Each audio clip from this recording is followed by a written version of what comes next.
Need LASIK? Trust the experienced team at the LASIK Center at Evergreen Eye Center. No glasses, no contacts, no limits. What will you do? LASIK at evergreen.com. Moving 92.5. Brooke and Jubal's second date update.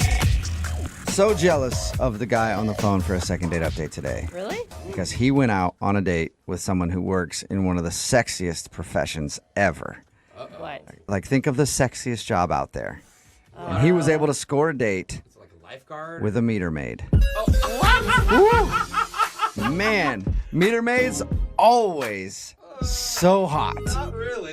They're out there working the pole all day long. What pole? Like the parking meter pole? Yeah, parking meter poles. That's what they do. They work the It's a very poles. short pole, They sir. give you tickets. Yeah, and then they scream at you when you say, hey, I was just about to move my car, and then they're... They got their little golf cart Cushman vehicles that they roll around in. And uniforms. And usually amazing calves. A lot of walking in that job. But Eric's on the phone for a second date update. Eric, how did you score a date with a meter maid? Well, I never thought I would do it, but she was leaving me a ticket, and I was like, oh, come on. You got to be kidding me. I was so angry. Yeah, because she was hot. Oh, because you're angry. Sorry. No. And then I noticed her, and she looked hot, her little uniform and her Really? cute little shoes, and I'm like, wow. Yeah. So, you know. That sexy meter maid uniform. We all know it very well. Hey, if you can look hot in that outfit, I was just thinking of the possibilities. Good point. But here's the thing, like, as a meter maid, I can't imagine thinking that someone is actually hitting on you. Like, I would think you were doing it as a ploy to try to get out of a ticket. Oh. I knew she might think that, so I had to be, like, extra creative. I waited till she got, like, a couple cars down, and then I walked up to her and I go, hey, you gave me this ticket, but I see you left your phone number on there so I could call you. And, of course, she was like, what? No, I didn't. And I go, yeah, you did. And I showed it to her. And she goes, that's not my phone number. And I go, oh, that's right. That's my phone number. So maybe you should call me. Oh, wow. And then I wrote it on a little stub so I could rip it off. So I handed her the tiny little stub.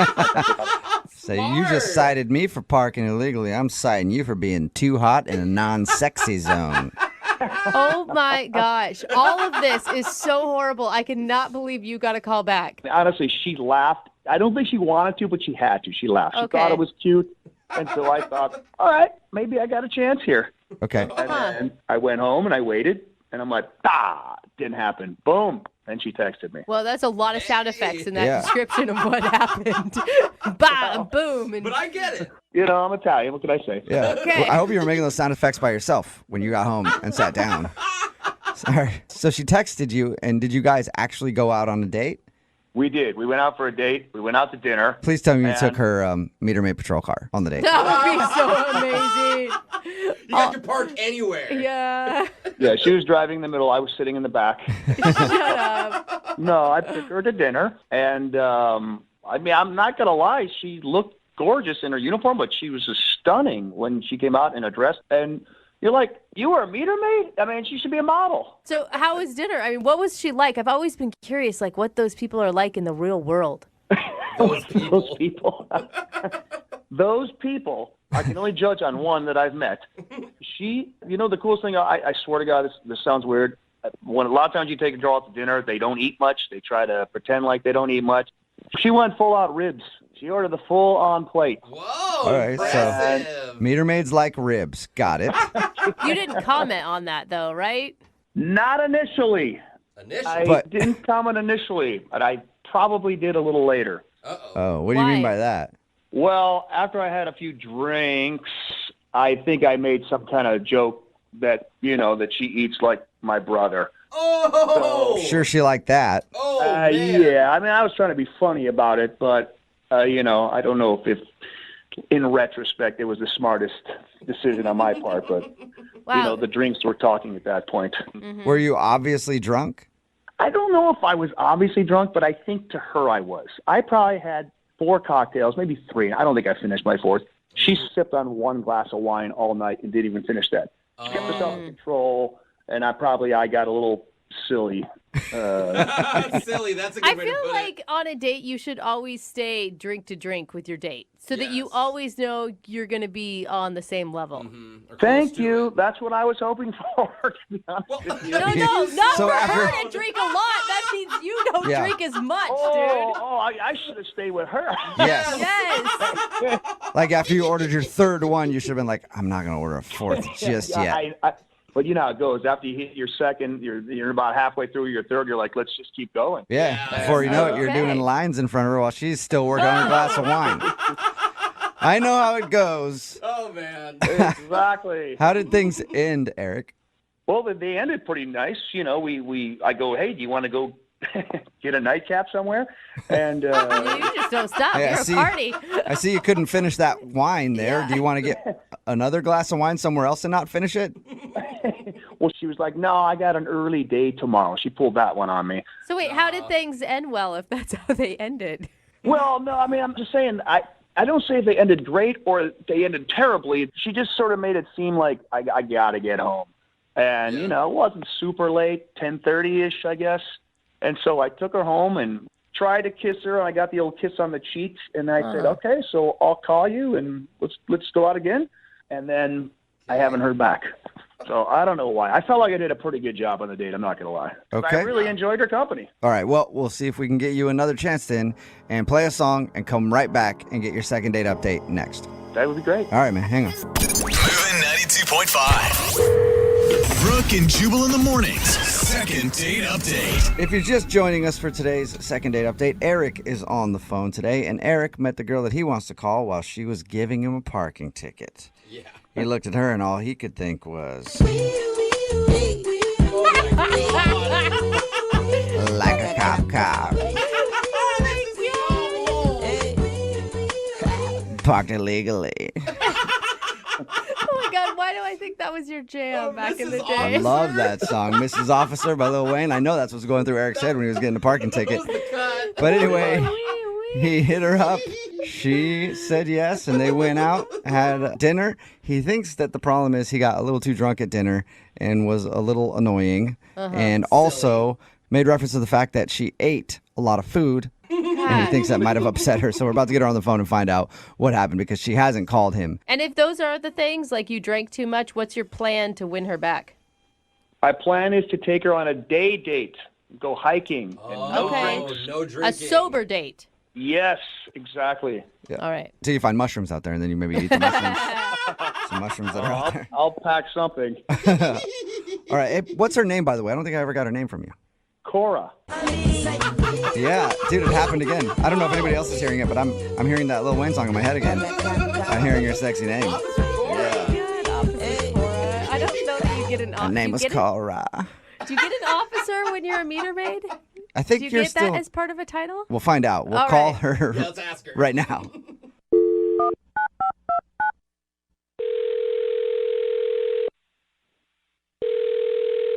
Hello, Hi, may I speak to Cora, please? this is she. Hey, Cora, how are you? This is Jubal from Brooke and Jubal in the Morning. I'm sorry, who is this? Jubal from the radio show Brooke and Jubal in the Morning. We play all the hits. Like, I don't know if you. We play that song at one point. Okay, I'm sorry, can I help you? Yes, you can. I'm calling you today because one of our listeners actually emailed us about you and asked us to give you a call. Sorry, I'm very confused. That's do you, right. do Hey, you don't- need me to do something? You're not going to arrest me, are you? Okay, Oh, Jubal, God. stop with this. What are you talking about? Well, you went on a date a little while ago with a dude named Eric. Yeah. Yeah, and Eric emailed us because we do a segment on our show called the Second Date Update. Eric is confused. He said he liked you a lot, but he also says that after your date, you haven't called him back. Yeah, no, I haven't. He also said that you only drank half a glass of wine at dinner, which in my world that usually means that you wanted to get out of there as soon as possible. Yeah, he was, he was interesting. Yeah. Wait, is that a positive or a negative interesting? Questionable. Question. Oh. Can you describe from your side of things what it was like? I don't know. He kept doing this thing, making sound effects. Yeah. That was the Oh, first really? like, red flag. We noticed that about him. He tends to talk in sound effects quite a bit. We're like, so boom, I was sitting there and then bam, you know? Right. I guess the one that stood out was he ordered pasta, and then when it came, he was like, he was like, bada boom, that's the pasta, bow. That sounds fun, actually. That's the pasta bow. Was that A date with embarrassing? Mario Brothers. Was that embarrassing for you? Not at first. It was just kind of like, energy, you know? Yeah. But then the more that he drank, which, like, I'm not against drinking. It's not like that. It just, like, intensified by, like, 1,000%.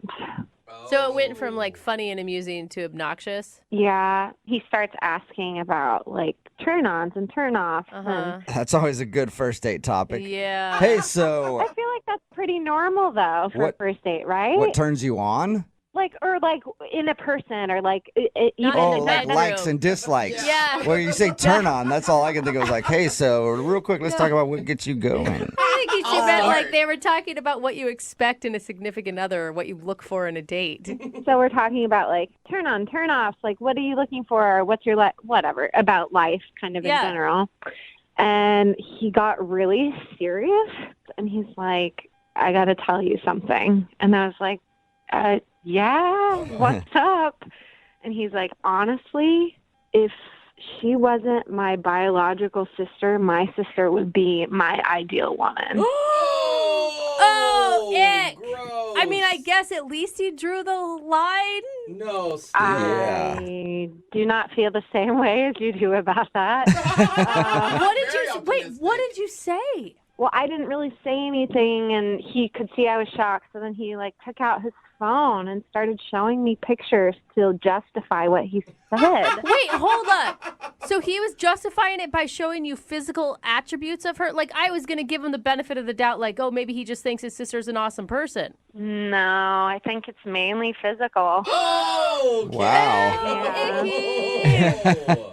It was really, really, really uncomfortable. I don't think he knew that upset you, though, or that you thought that was weird, because he didn't bring that up to us at all. Or he doesn't remember. He was drunk. Yeah, so that is the long story of why I have not contacted him again. Right. Okay. yeah. Well, he's been waiting for your phone call. Probably talks to his sister every day. They probably talk all the time. So but he's been waiting for your phone call. And I do have to let you know that he's actually on the other line listening to this conversation and wants to talk to you. He wants to talk to me? Yeah. Yeah, I think maybe he wishes you were his sister, but he still wants to talk to you. Do I have to? Yes, please talk to me. Oh. Come on, it's Eric. How are you, Tori? How are you? I think you know how she is. I'm fine. How are you? I'm good. I don't see what the problem is, though. I mean, my sister's very good looking, just like you are. That was what I was trying to get across. You saw the picture. She's got a great figure. Oh my God. And I was trying to say, you're a lot like my sister. You got a really nice figure like she does, and pretty. And then I don't want to date my sister, but, you know, when I look at you, I think of her. I mean, you know what I'm saying. Wow, that's that made it worse. What are you doing, dude? Oh my God. But in a good way. No. There's nothing, I'm sorry, there's nothing good about that. We were going down a list of like turn-ons and turn-offs and what we like, and that was the first thing you brought up. That's not okay. If I would have said that about my brother, you would have equally have been as disgusted as I was. That's not okay. If your brother was good looking and hot, I would have liked to seen pictures of him too if you were comparing him. I mean, it's a compliment. Oh, I don't think it is a compliment. I think there's something wrong with your mind if that's what you think it is. Like, But that's why I said if we weren't related. That just cancels it all. That means no, it doesn't cancel it. Once you say your sister's sexy, you've always said your sister's sexy, no matter what. And you Yeah. say, and you believe, does your Now sister? wait a second. I'll objectively say my sister is hot. Is that wrong? Well, yeah, it is. When you're looking to hook up with somebody and thinking of your sister, it's wrong. Well, I wouldn't be like thinking of her. It just, Did your sister know you find her this attractive? I tell her that she's gorgeous every day. It doesn't bother her. She enjoys it. That is a close family. Well, there's 7 of us. I got 3 sisters. She happens to be the hottest. Oh, man, your other sister. Italian. Yeah. I mean, is that weird to just tell somebody that they're really good looking, No, even you though can we're related? You can It's tell people. objective. It's like a distance. I'm looking over there. There she is, hot. You know? Hot. No. There she is, right across the dinner table on Thanksgiving Day. Hot as always. Look, I don't want to touch my sister. I don't want to touch her body because we're related. But Yeah, I'd good. like to touch a body like hers, like yours. No. You're just I'm making being it worse, very Eric. honest here. Is there something wrong with honesty? There's something wrong with being physically attracted to your sister. That's just all I'm that not- it comes down to. I'm physically attracted to her likeness. Okay, yeah. And Cora, all I'm trying to say is you remind me of my sister. You're hot like my sister. That's all I'm trying to say. Oh my God. Well, I don't want to be hot like your sister. Well, too late, Cora. Sounds like you already are hot like sister. Okay. Would you like to go out with Eric, though, on a second date? We will pay for it. No. Oh, shocker. Really? How about another date? No family talk. No, Oh. I won't talk about my sister. You don't talk about your brother. Nothing. Just us. No. Yeah. No. You're not going to win this one, Eric. Well, I'm bummed out, but I'm just say, Cora, you were really cool, but you're making a big mistake, and you're missing out on one big old Italian, honey. Wow. Yeah, I think I'll be all right. Thank you. Well, Eric, what are you doing with the rest of your day? I know it's going to be a tough day for you that you got turned down. I don't know, whatever. I'll be fine. Okay. Well, Okay, hopefully that's maybe you good can give your attitude. sister a call, talk to you about it. Or maybe you got dinner plans later with the family? Yeah, very funny. I get what you're saying, but you guys don't realize my sister is hot. Maybe I'll send you a picture. Email it in. So weird. Brooke and Jubal in the morning. Text in at 78592 says, I bet my sister is hotter. It's Brooke and Jubal in the morning. And a lot of text messages also calling the guy from today's second date update a creep. His name is Eric, and he wanted to call Cora. They went out on a date. The reason she wasn't calling back, though, was because he kept pointing out how she reminded him of his sister, and he kept talking about how hot his sister is. Not just saying, like, wow, my sister's really beautiful. Like, showing pictures and saying, look at her body. She's got a great body. It's one thing to be like, oh, I love my sister. And it's another thing to be like, I love my sister. Just Yeah. using the word know? hot for any family member isn't appropriate. I talk Yeah, about you could say, like, you know, my sister's really attractive she's might be pretty. better. She's so pretty, Yeah. you know, like Or she's Like, beautiful. there you go. Right. Yeah, like super sexy. I used to get really excited when I would walk in on her in the shower. That's a little too much. And it was too much for Cora. She did not want to go on a second date with Eric. And everybody texting in at 78592, except for that one person who wants to have like a competition with him on whose sister is hotter, says that you shouldn't discuss your sister's hot body on a date. And Yeah. I can guarantee you, Eric has accidentally said his sister's name in bed. before. Oh, God, I'm just how saying, he is awkward. not thinking about who he's with when he's doing the deed. No, he's only thinking about one person, and that's his sister, who he said is okay with it, which makes it even weirder. Yes, and people are like, dude, you guys are giving him a hard time because a lot of guys like to go after girls that are like their mom. But no one calls their mom hot. It's Right. all about how you describe your... Like your Yeah. mom in the sense that she's really kind, or maybe she's really Yes. smart, or she's really motivated, or she Exactly. makes you Yeah, feel like good about personality. yourself. Yeah. Yeah. career-driven. Not the way Not it yet. affects Yeah. your Not like, physical look body. at My mom does hella squats. She's got back Yeah. for days. Oh, See my that God. booty, bro. If I could just find somebody with a booty like mama, oh, it'd be great.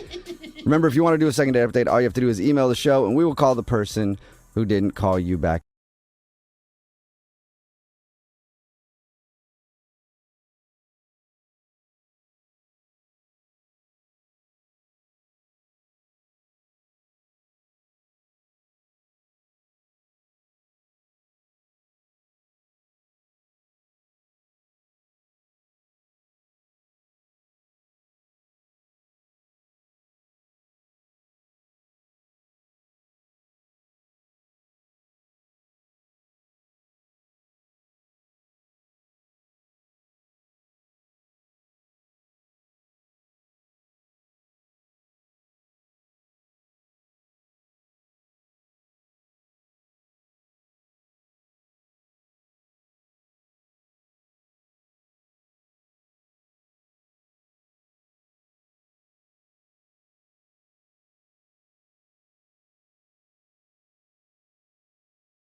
Are you single and feeling out of the loop? Put away that mouse and get out of the house. Join In the Loop, Seattle's brand new activities club just for singles. Go to intheloopsingles.com today.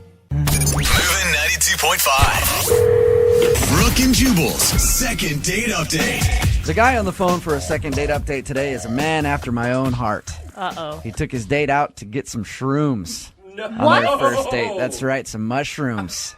Like psychedelic mushrooms? No, like regular mushrooms. Oh, my Not as- gosh. Not as cool as it sounds. It's Brooke and Jubal in the morning. Kevin, how you doing?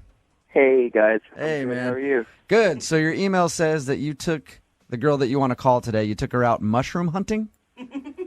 Yeah, I had to forage for mushrooms, actually, yeah. Oh, that's Cool. Cool? How did that come about? How'd you meet her? Well, I met her on a dating website. Okay. And did you you- just hit her up and were like, hey, I know where all the good mushrooms are in town. You want to go find them? Well, we were talking, and she seemed like she was into outdoors Yeah. stuff. So, I figured it'd be kind of different to go do something cool outside instead of doing like the usual movie thing. I think yeah, it's like a go cute. to a bar, go to a restaurant, whatever. You decided to take her into the forest and hunt for mushrooms. Yeah, and I brought I made her a sandwich and stuff like that. So it was like a meal and a mushroom forage. That's actually an adorable date. I just don't know if I would head out to the forest with a guy I'd never met and only talked to online. Did she seem to enjoy the mushroom hunt? Yeah, she was really tentative. She listened really well, and What do you mean she listened really well? Like, well, because I from an outside perspective, mushroom hunting can seem kind of lame and not so exciting, but it actually is very exciting because you can actually die if you don't really know what you're doing. There's a lot of different types of mushrooms. pick the wrong mushroom, you could poison yourself, I guess. Exactly. You can die from eating one, or one can taste really, really good, and Right. you know the exact texture and color and how they look and all that. And so she was really into listening to all of that, and she asked questions, and she seemed to be really into it. She seemed to respect the mushroom. I like that about her. Yeah. Is this the first time you've taken a woman out for mushroom dating? Mushroom dating. Yeah, it actually is. And how long was your guys' date? I mean, is this like a 3-hour activity? Yeah, it was about 2.5. Okay. And what's the highlight? Well, we got a ton of mushrooms, first of all, which was really great because you don't always. Sweet. Sometimes the conditions aren't right and they don't grow. Yeah, that's got to suck, huh? Yeah. That's got to be a bummer when you go out there and hunt for mushrooms and you don't come back with any. I would be really upset. Yeah, it's like fishing. Yeah. Yeah. So we got a bunch of mushrooms and we took a little walk up to the top of a hill, a little mountain, and ate our little picnic.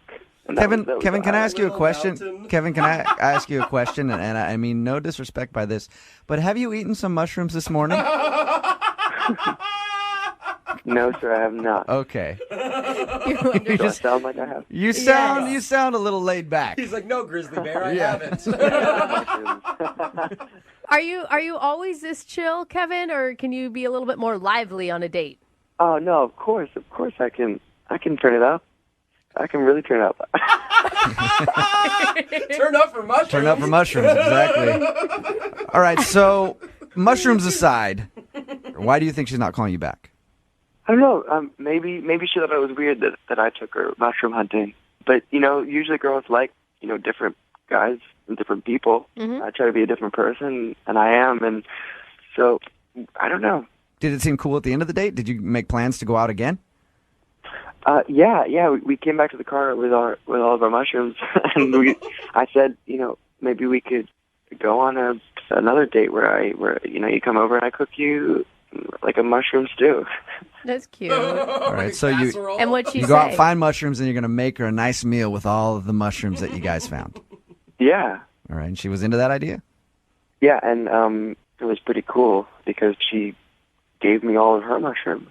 Sweet. I don't know if that'd be a good sign or not. It'd be more like, I don't trust what this guy told me. Did you guys kiss or anything at the end of the night? Was there any contact?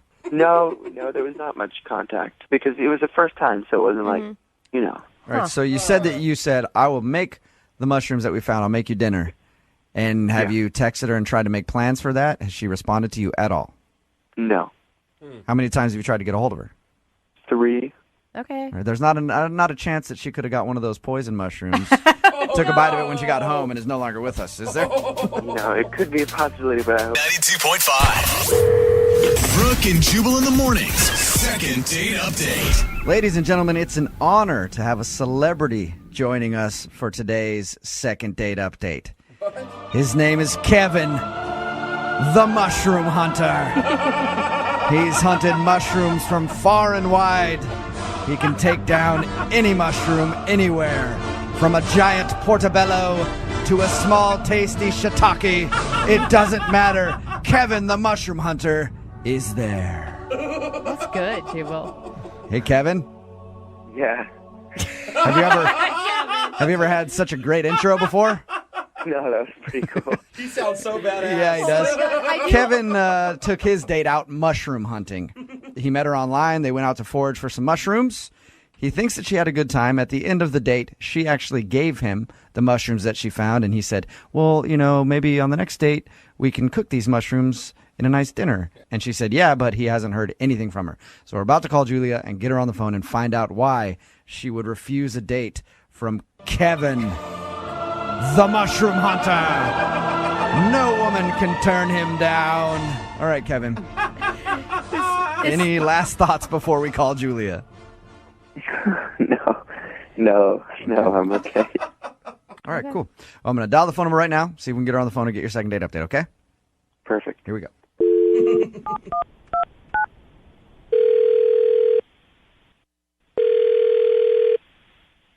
Hello? Can I speak to Julia, please? This is her. Hey, Julia, how are you? This is Jubal from Brooke and Jubal in the morning.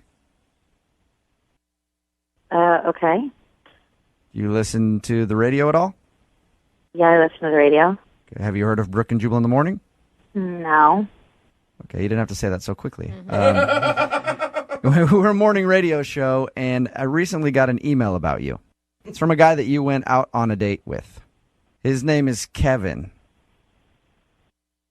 Oh. Do you remember Kevin? Yeah. Okay. So we talked to Kevin a little bit about your date. It was an interesting one. He told us that he took you mushroom hunting. Did you enjoy that? I mean, it was okay, I guess. It was just okay? It was kind of weird. It was weird? Yeah. Was he just was he just too into mushrooms maybe for you? He was really into the mushrooms. That was kind of all the date was about, really. But it's kind of cute though. You can give him credit for sharing his interest with you and trying to do something different. Yeah, I guess. No, I don't though. No, it was a really weird date. It was really weird. I mean, he took me out to the forest and we looked for mushrooms. What kind of date is that? Is that not the normal date that you usually go on? No. But we messaged back and forth for a while, and he finally asked me out, and he asked if I wanted to go get some mushrooms, and I said, hell yeah. Oh, were you thinking a different kind of mushroom? Well, obviously. I like to go out with my friends and party and have an awesome time. So he didn't say to you, do you want to go mushroom hunting with me? He just said, do you want to get mushrooms? And you were like, let's do this. I've got some tickets to see Diplo this weekend. Oh, my gosh. That is exactly what happened. I thought we were going to go out and have a wild time and get some mushrooms, and instead we went to the forest and searched for them to put on mushrooms like burgers or something. Oh, my gosh. When did it actually dawn on you that you weren't going to be doing psychedelic drugs? About halfway through our picnic when we were sitting in the forest and looking at birds.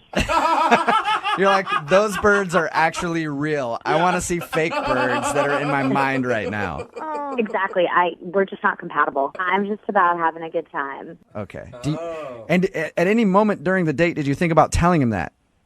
There were a couple times that I thought about it, but I just didn't think it would even be worth it. I didn't think he'd get it. And also I was in the forest with some guy I didn't know. I didn't want him to, I don't know. Yeah.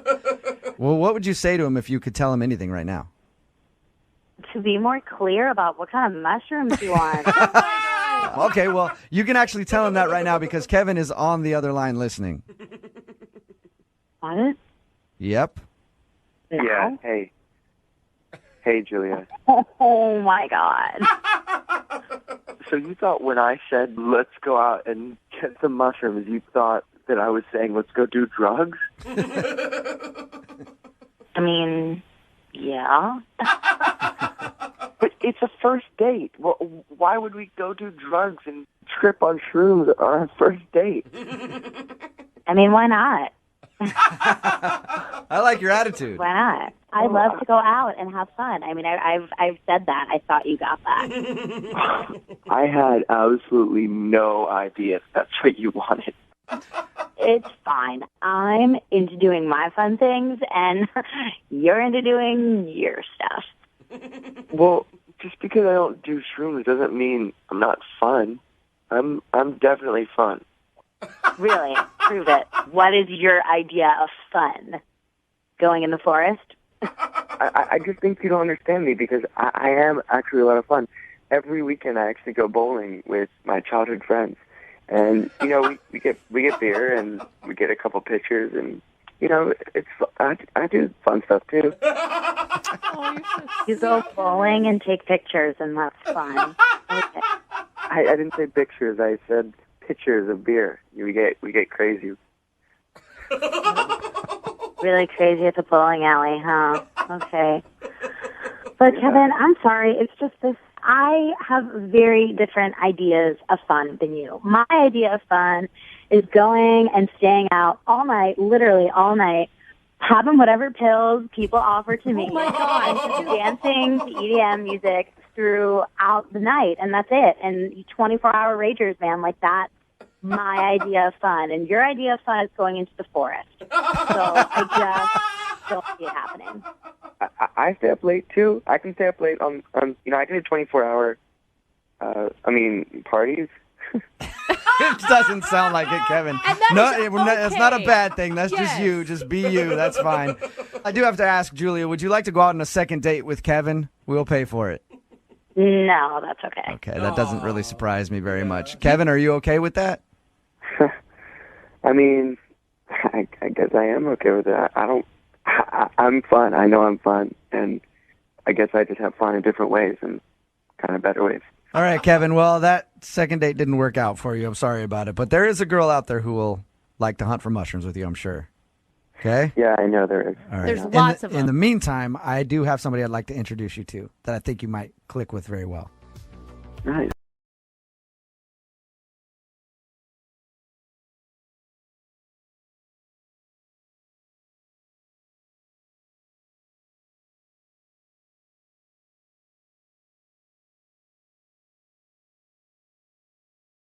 I don't know if you guys ever think about this, but if a girl ever wants to see a guy again, there's a few go-to moves that they'll use sometimes to guarantee that they get a call back. Okay. Like there's the old leave the sweatshirt behind at his place trick. Oh. And then when it happens by accident, you're like, oh, now I just have to say goodbye to it.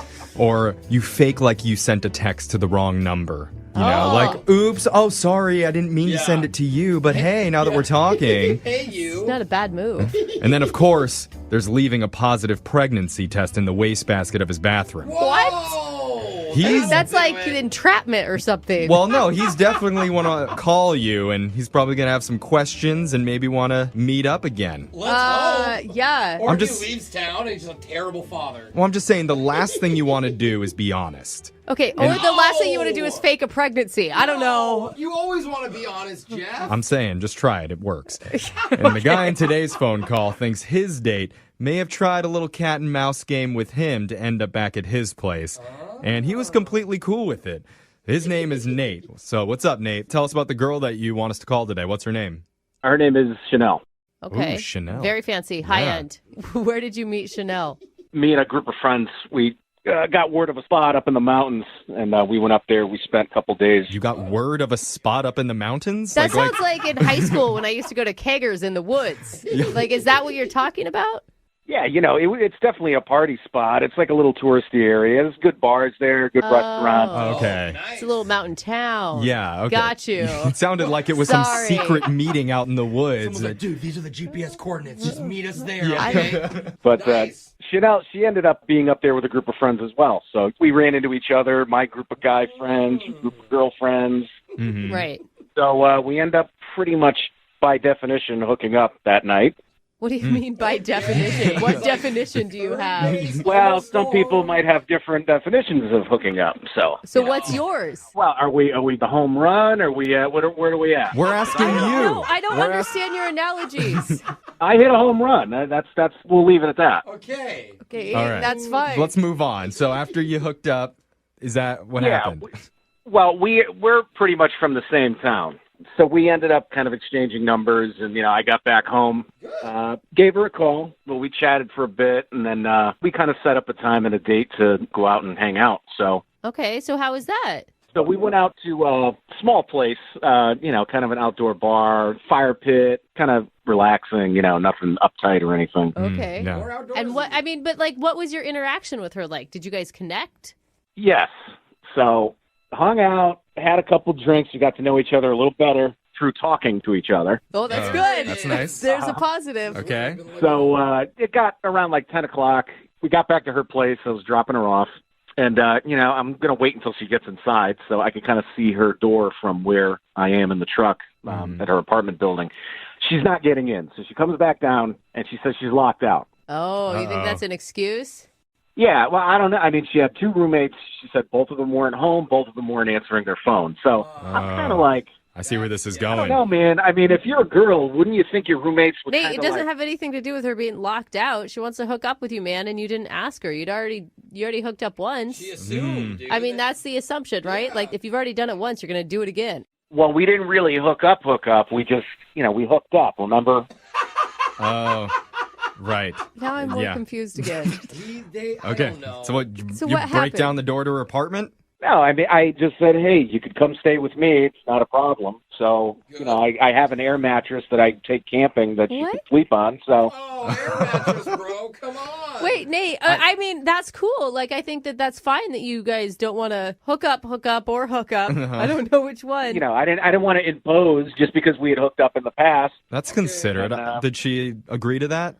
Yeah, she came back, and, we watched a little TV, but we were tired. Blew up the air mattress, turned the TV off, and then just kind of went to sleep. And I went in my room, and that was it. Was your place clean? Yeah, I mean, I wish I knew she was coming over. Yeah, yeah, but it right. wasn't a mess. Yeah. How did this whole encounter end? I woke up the next morning, and she's gone. Huh. So she called an Uber or one of her roommates or something to come pick her up. She must have. But I go where she was sleeping, where the air mattress is flat. Oh, my God. You gave her a mattress with a hole in it? I mean, I had that air mattress for like at least 3 years. I take it camping. It's a queen size air mattress. The thing is very expensive. Nice. Okay. So I'm like looking at it, and I'm like, did she pull the plug on it? There's a hole in it. Oh, no. Yeah, it's an air mattress. Like, to have one for 3 years is amazing. Yeah, but this is a luxury air Yeah, it's mattress. a Gucci air mattress, Brooke. Sorry. Dude, it was like $200. Dang. Wow. So wait, what are you saying? Like, you're sad that she had to sleep on the floor instead of an air mattress, or are you sad that? No, I'm kind of pissed about the air mattress, to be honest with you. Okay. What? So, are we calling her now so she can reimburse you for the air mattress, or do you actually want to see her again? Well, first I want to ask her what happened with the air mattress. Got it. Was it her fault or yours? And then maybe get another date? I don't know. That hole is kind of suspicious. You are a strange man. I just feel like you may just have to take the loss. No, but I also feel like you're trying to do things right. I just don't think they're going right. Right. Well, and the accusation that she destroyed your air mattress is that's probably a not going to go over well. Yeah. Well, we won't bring that up, but we will play a song. We'll come back. We'll call Chanel, and we'll try and get you a second date. Okay, Nate? I'm really, really hung up on this air mattress. Okay. Well, hold on. We'll that. do it after this. All right. If you're just tuning in for the second date, we're speaking to a modern day Lancelot. A true charlatan of chivalry. His name is Nate. He met a fair maiden named Chanel on holiday atop a mountain, Magical. where they engaged in some old-fashioned buggery. Oh. And after that trip, they went on a date back home again, where he drove her to a bar in his lifted pickup truck. A lifted white horse? Yes. No?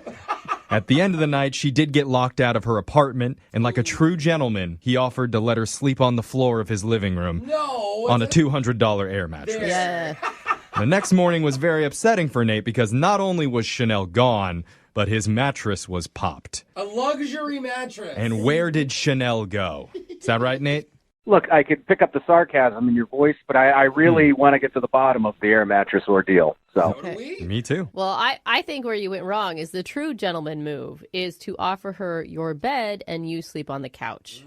Yeah, but I thought that would make her feel uncomfortable, being in a strange bed in a strange room all by herself, you know? So you think she took that anger out on your air mattress? I really want to make accusations, but I'm suspicious now. Okay. Okay. All right. Well, let's get to the bottom of this mystery. We're going to call Chanel right now. And maybe get him a date. Well, let's More important. let's figure out the important stuff first. What did she do to your poor, helpless mattress? I'll tell you right now, she gets another date with me if we can get to the bottom of this. Okay. Ooh, she All has right. to earn it. All right. I like it. All right, let's find out. Here we go.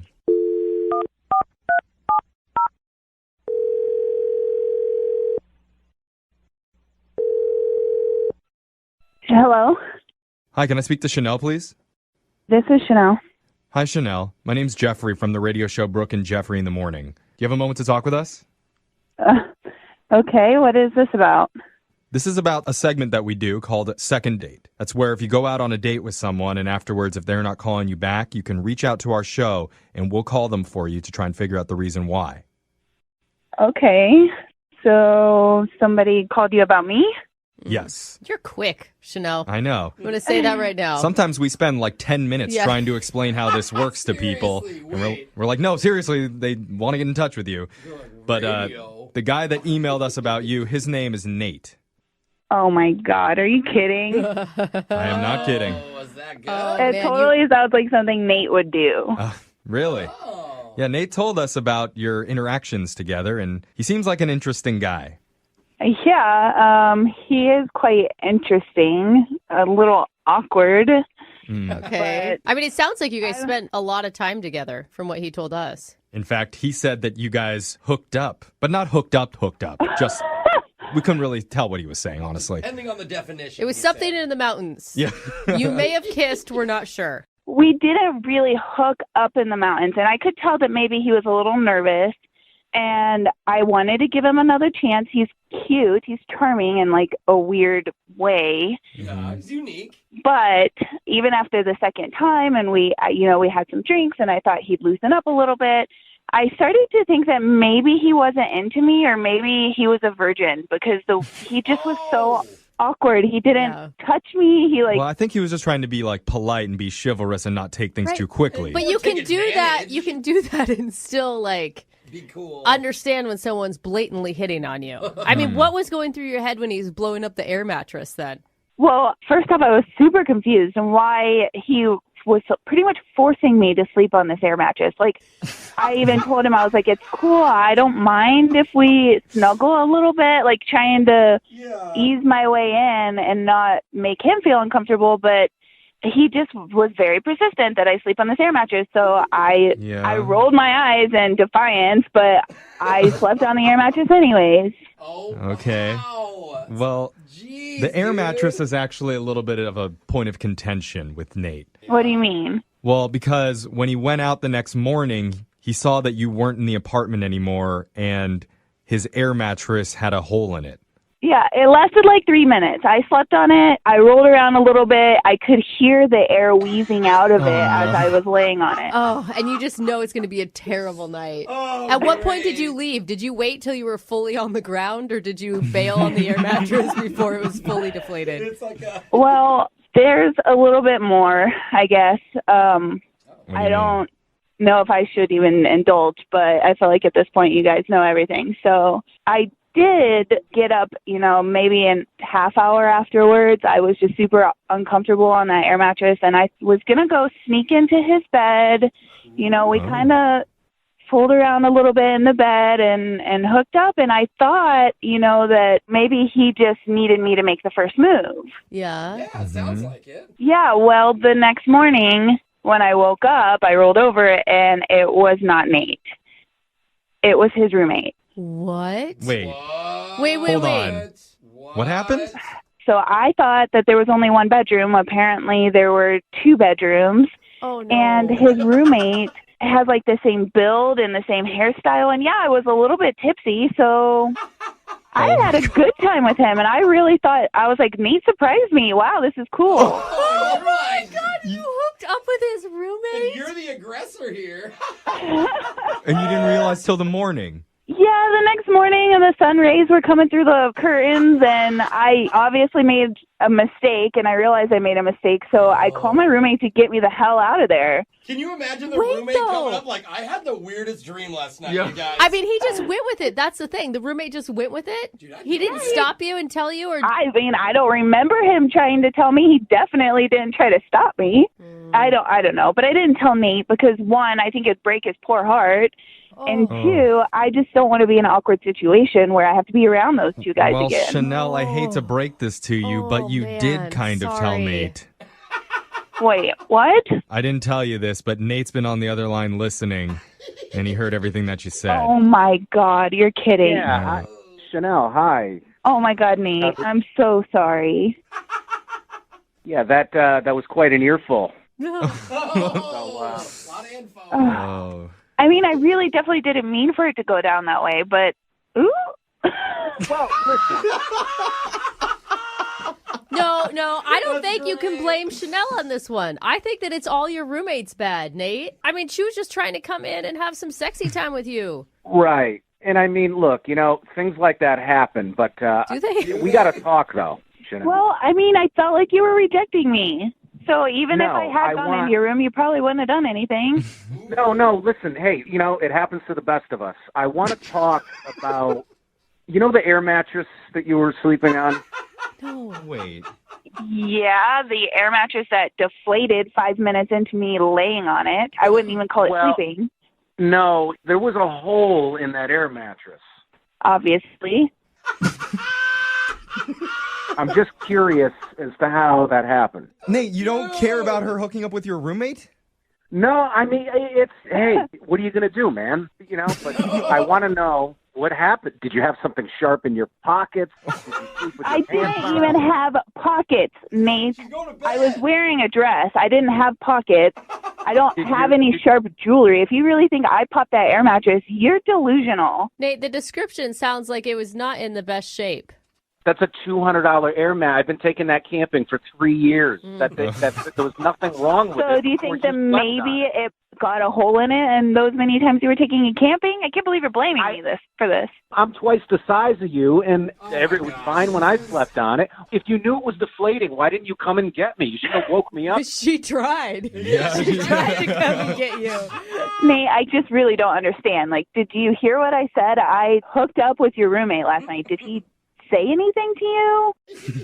No, I mean, well, he started a conversation about you, and then we kind of just, And then you went on a tangent about your stupid air mattress that was already deflated before you gave it to me.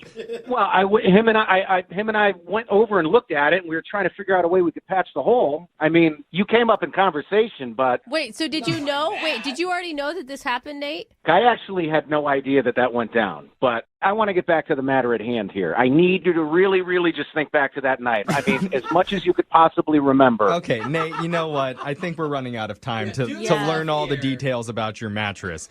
At this point, there's probably no good time to do this, but let me just ask, Chanel, would you like to go out on another date with Nate? We'll pay for it. You're kidding, right? I wish I was, but I have to ask you that. No, thank you. Yeah. But if you can get his roommate's phone number for me, I might try that again. Yeah, he sounds fun. Nate, could you email us your roommate's phone number, perhaps? Whatever, I'll give you his number. But you know what? I'm a little angry because you guys are supposed to help me out today, and... we couldn't get to the bottom of what I want to get to the bottom of. I mean, yeah, you're right. No, your roommate got to the bottom first. Stop. Yeah. Moving 92.5. Brooke Brooke and Jubal's second date update. I personally get excited when we get an email for a second date update and it says, I embarrassed myself on the first date. That's not a shocker at all. That's what happened with Tom. Tom went out with a girl named Vanessa. Apparently something embarrassing happened. The date actually stopped halfway through. What? Tom, why don't you tell everybody what your embarrassing moment was on your first date with Vanessa? How you doing, guys? Good. Oh, Tom, get to the Better meat. than you, that's for sure. I am dying to hear what you did. Well, I was out with this girl, Vanessa, and we're in the middle of the meal, and I'm stuffing myself with bread, appetizers, getting ready. We're having a good time. And she says something that makes me laugh, and I start laughing a little uncontrollably. But I'm laughing. I laugh so hard that I actually, I end up vomiting on the table right there. What? Just like vomit? Right Like in the middle of the day. Mid gag. What? And it just all came back out. It was like a Like big volcano. chunks of bread and Okay. appetizer. Ew, I am sorry. What was? Is this a normal thing for you? Like, does this happen a lot? Well, I mean, she really said something funny enough where I was choking on my food and it had to come back up. Well, yeah, but I'm asking about like your gag reflex. Do you puke often, like when you just start laughing if you're eating and laughing at the same time? Has this happened to you before? Guys, I think you're really underestimating like how funny this girl is. I mean, girls are just not funny. Most of the time, they're never funny. Brooke, no offense. I'm just saying, this girl Offense is taken. hilarious. All right. Lydia is hysterical. She was so funny she made you puke. She's so funny. I can't even begin to tell you. Like this, it's like she was doing 60 Minutes at the Apollo. I mean, she literally is hilarious. Stand-up comedian. Stand up from back in the early 90s. Nice. Tom, there is no excuse for this. I feel like you're taking it so nonchalantly, like, oh, well, I just vomited on the table. What'd you do after you... Because I'm embarrassed. I mean, I'm not. It's not my proudest moment, but like, I don't feel like I should be judged just on this moment alone. Like, yes, it happened, and yes, it was embarrassing, but I really think I could. If I took Vanessa out again, I could show her that was just a very awkward circumstance. What did she do after you puked on the table? I mean, what any normal person would have done. She immediately left. I mean, she was very upset. I definitely hit her with some crossfire. Oh my gosh, you puked on her? She didn't like stick around to ask if you were okay or try. She noticed the vomit on both the table, myself, and herself, and exited the table immediately. I mean, I understand. I'm not like insulted by that. I really am still embarrassed, and I've tried to contact her, but she hasn't gotten back to me. And vomiting is one of those things that you see someone else do it, and you instantly feel the need to do it too. So she probably got up and ran to the bathroom. Oh my gosh, that is horrible. So did you like apologize via text message and stuff already? I sent her emails, texts, voicemails. Of course, I apologize. I mean, it's an awful thing, and it's especially when the date was going so well. It's a girl that I really, really like, so it's like, I mean, I feel bad as a person, but I also feel bad because like I really saw something with this girl, and it's like I really feel like that very bad moment in time really could have ruined it for me. I guarantee that she has already told all of her friends about you, and you're known as a puker now. I mean, I'm certain. I would gladly be the puke guy if I could just get another chance to talk with her. All right. I just think you should have turned it on her. You should have been like, it's your fault, man. You made me laugh. Hey, you made me laugh. I think you're hot. I got nervous. Had I thought that quickly, I probably wouldn't have been able to get those words out since there was vomit inside my mouth. Okay, well, we're going to play a song. Come back, call her, and get your second date update, all right? Okay, thank you, guys. Moving 92.5. Brooke and Jubal in the mornings. Second date update. All right, if you're just joining us for the second date update, it's pretty clear cut. Tom puked on his date. Oh my gosh. And ended the whole thing, and she ran off. Tom, had you been drinking? I do have to ask you that. Like, were you a little drunk, maybe? No, guy, that's the thing. I'm telling you guys, there was no alcohol in my system, no drugs, nothing like that. It was literally the humor of this girl is too much to handle. I mean, it's not his fault. He can't control it. Yeah, I mean... It's not a malicious... It's not like he did it on purpose. Purposely throw up on her. I mean, it was an accident. Guys, there's no way that a girl could ever be attracted to a dude on a first date that vomits on the table halfway through. I mean, are you going to make out with him at the end of the night? I'm not make out with him. Depends on the girl and how desperate she is. Some girls might still be down with it. Like, whatever. I don't care. Kesha? Yeah, Kesha would love it. Yeah. All right, we're going to call her right now, see if we can get her on the phone and get your second date update. Tom, you ready? Yes. I mean, I think we all know why she's not calling you back, but we'll see if we can salvage it for you.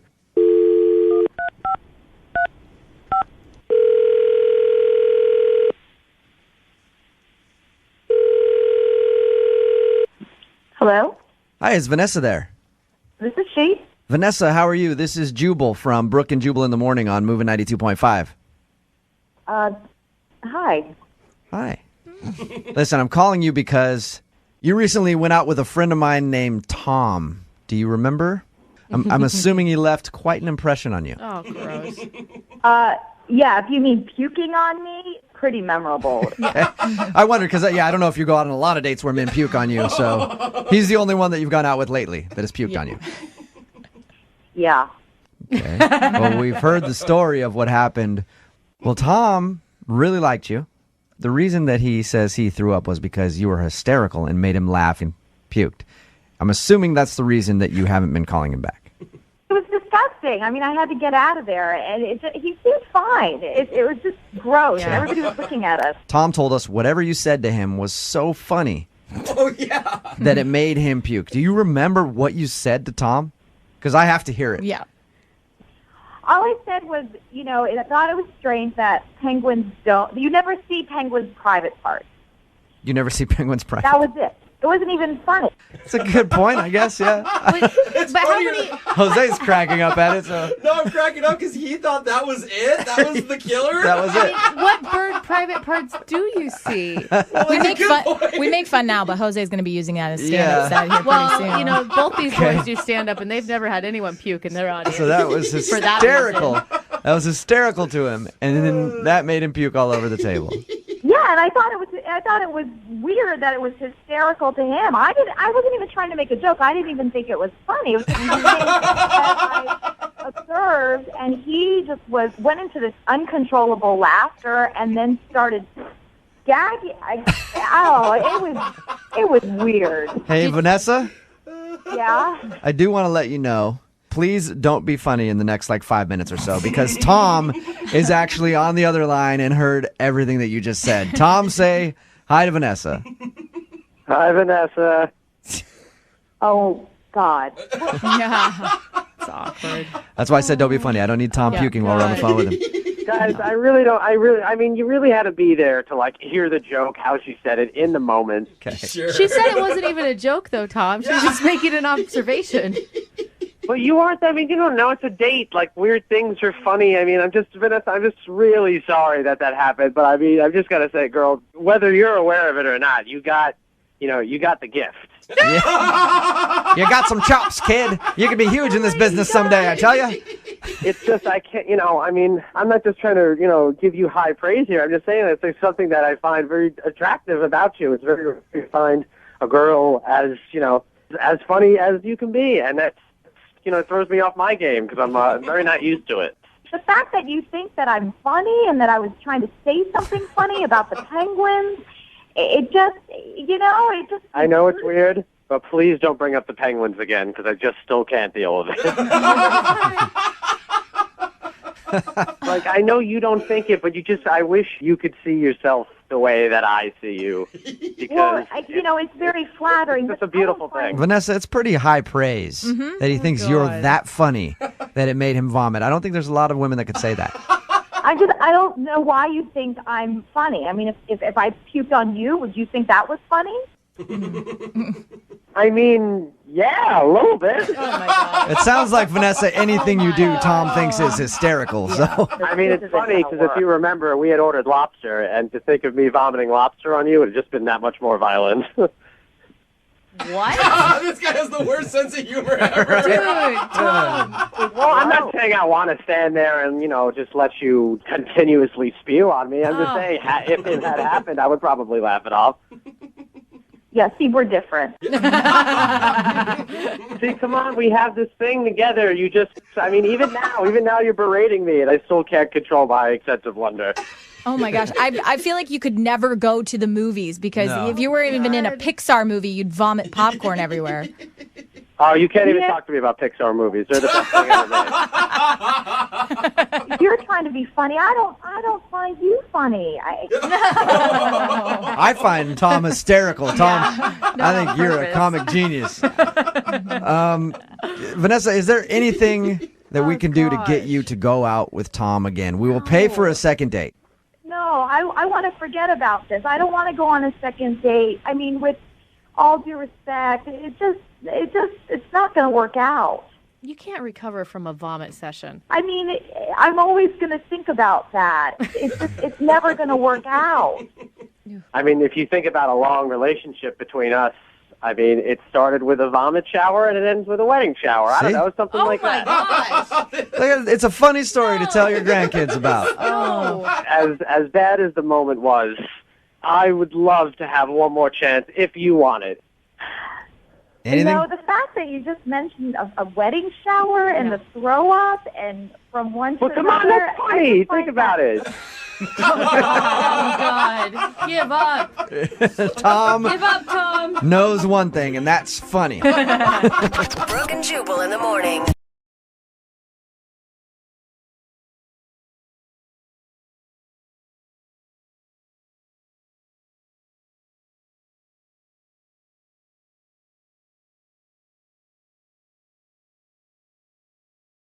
Lindsay is on the phone with us, and today she wants to call a guy named John. They were set up through mutual friends. They went out on a date, had a good time. She thinks the reason that she's not getting a call back is because she spent a good amount of the date talking about her nieces and nephews, like to the point where it may have seemed like she wants to have kids right away, and she thinks she could have scared him off. It's been 3 days since they had their date. He hasn't talked to her at all. And Lindsay, I think you might be jumping the gun. Here's what I think happened. Okay, what do you think happened? I think that after your date, he wanted to impress you so bad, he booked a flight to Ethiopia and has been adopting a kid ever since. And you just got to wait, a couple weeks for him to clear customs, come back with the kid to impress you, and you have an instant family. Yeah?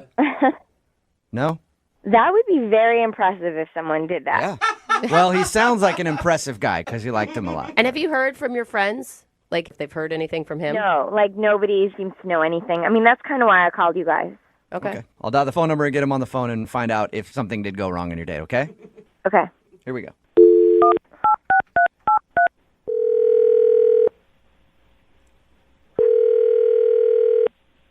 Hello. Hi, can I speak to John, please? This is John. Hey, John, how are you? This is Jubal from Brooke and Jubal in the Morning. Who? Jubal from Brooke and Jubal in the Morning. It's a radio show. Why are you calling?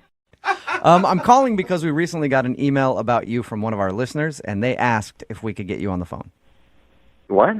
Yeah, you recently went out on a date with a girl named Lindsay, and Lindsay emailed us and said that she really liked you, but since the date, you haven't answered any of her texts or anything, so she thought maybe we could get you on the phone and find out why you're not calling her back. Wow. I'm sorry. This is weird. Yeah, it's a segment we do on our show regularly called The Second Date. Basically, the question is, did Lindsay do something wrong on her date with you? I mean, I don't want to say it. I don't want to say it? That's not a good response. Yeah. Oh, my God. Keep in mind, she's the one that asked us to do this, so, she wants to hear it and at least know what you did wrong when you guys went out.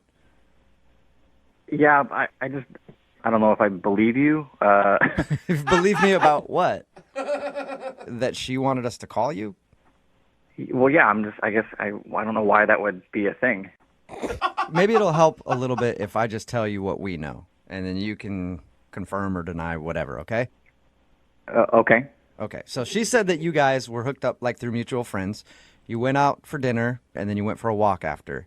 She also said that at one point she was talking a lot about her nieces and nephews and felt like that could have made you feel like she wanted kids right away, and that's why she thinks you're not calling her back. Like, she scared you off. Well, I don't know if you guys know this or not, but we're walking and we're clicking, and the conversation's really flowing. It was great. Mm-hmm. And then after a little while, I turned my head and she was just gone. And I didn't know really where she was, but I finally found her, and it was like 30 feet behind me. And I saw her pull this like small camera out of her purse, and she was with a woman and her baby. And all of a sudden, she takes a picture of the baby. What? And which I'm like, okay. Wait, slow down. There was like a stranger on the street that she ran into that happened to have a baby, and you saw her taking pictures of a stranger's baby? I didn't know if that was a stranger or somebody that she knew. I mean, I was just really confused by what was happening. Did you get the answer to that? Was it somebody she knew?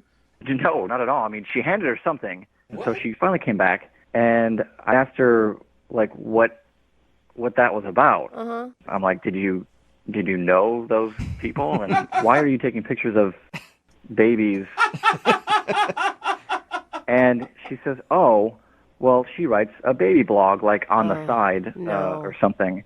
And she takes pictures of babies, for that blog. And out loud, I was like, oh, cool. But inside, I was like, oh, weird. So she has a baby blog, but she doesn't even have her own babies. Right. I'm not the only person that thinks that's a little out there. And baby bloggers, odd. I'm sorry, since I've had a kid, they are the craziest group of people ever. Well, I don't know about that, but afterward, she willingly just, kind of showed me some baby pictures on her blog that she had taken from, I don't know, maybe other dates she'd been on. I have no idea. That's interesting. A woman could do that. A guy has a baby blog like that. He's getting 15 years in prison. Is she a professional photographer or something, and she makes money for photographing kids? I didn't get that from that because the small camera that she pulled out of her purse was like something that you could pick up at, I don't know, some random store. It wasn't like a professional camera, which made me think, who is this girl? Oh my God, she's got a throwaway camera. I'd report her to police if some stranger was taking pictures of my kid on the street. I wouldn't be cool with that at all. Yeah, and I kind of wasn't. So I was like, all right. It was just random and weird. Yeah, I can see where you're coming from. That's kind of strange to just take pictures of strangers' babies to post them on the internets. I have never seen that in my life, let alone on a date. Yeah. Hey, John, I also want to let you know that she's actually on the other line listening to this conversation. Wait, she's what? She's listening to this phone call right now. Why? So you can ask her about the blog if you want. Are you kidding me? No, I'm No, not. he's not kidding you. I'm on the line. Oh my God.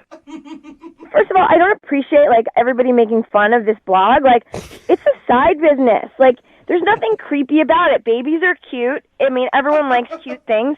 When I see a cute baby, of course I'm going to take a picture of it because I'm getting more content for my blog. It doesn't seem that weird of a thing. It is weird. People have pet blogs. People have craft blogs, all kinds of things.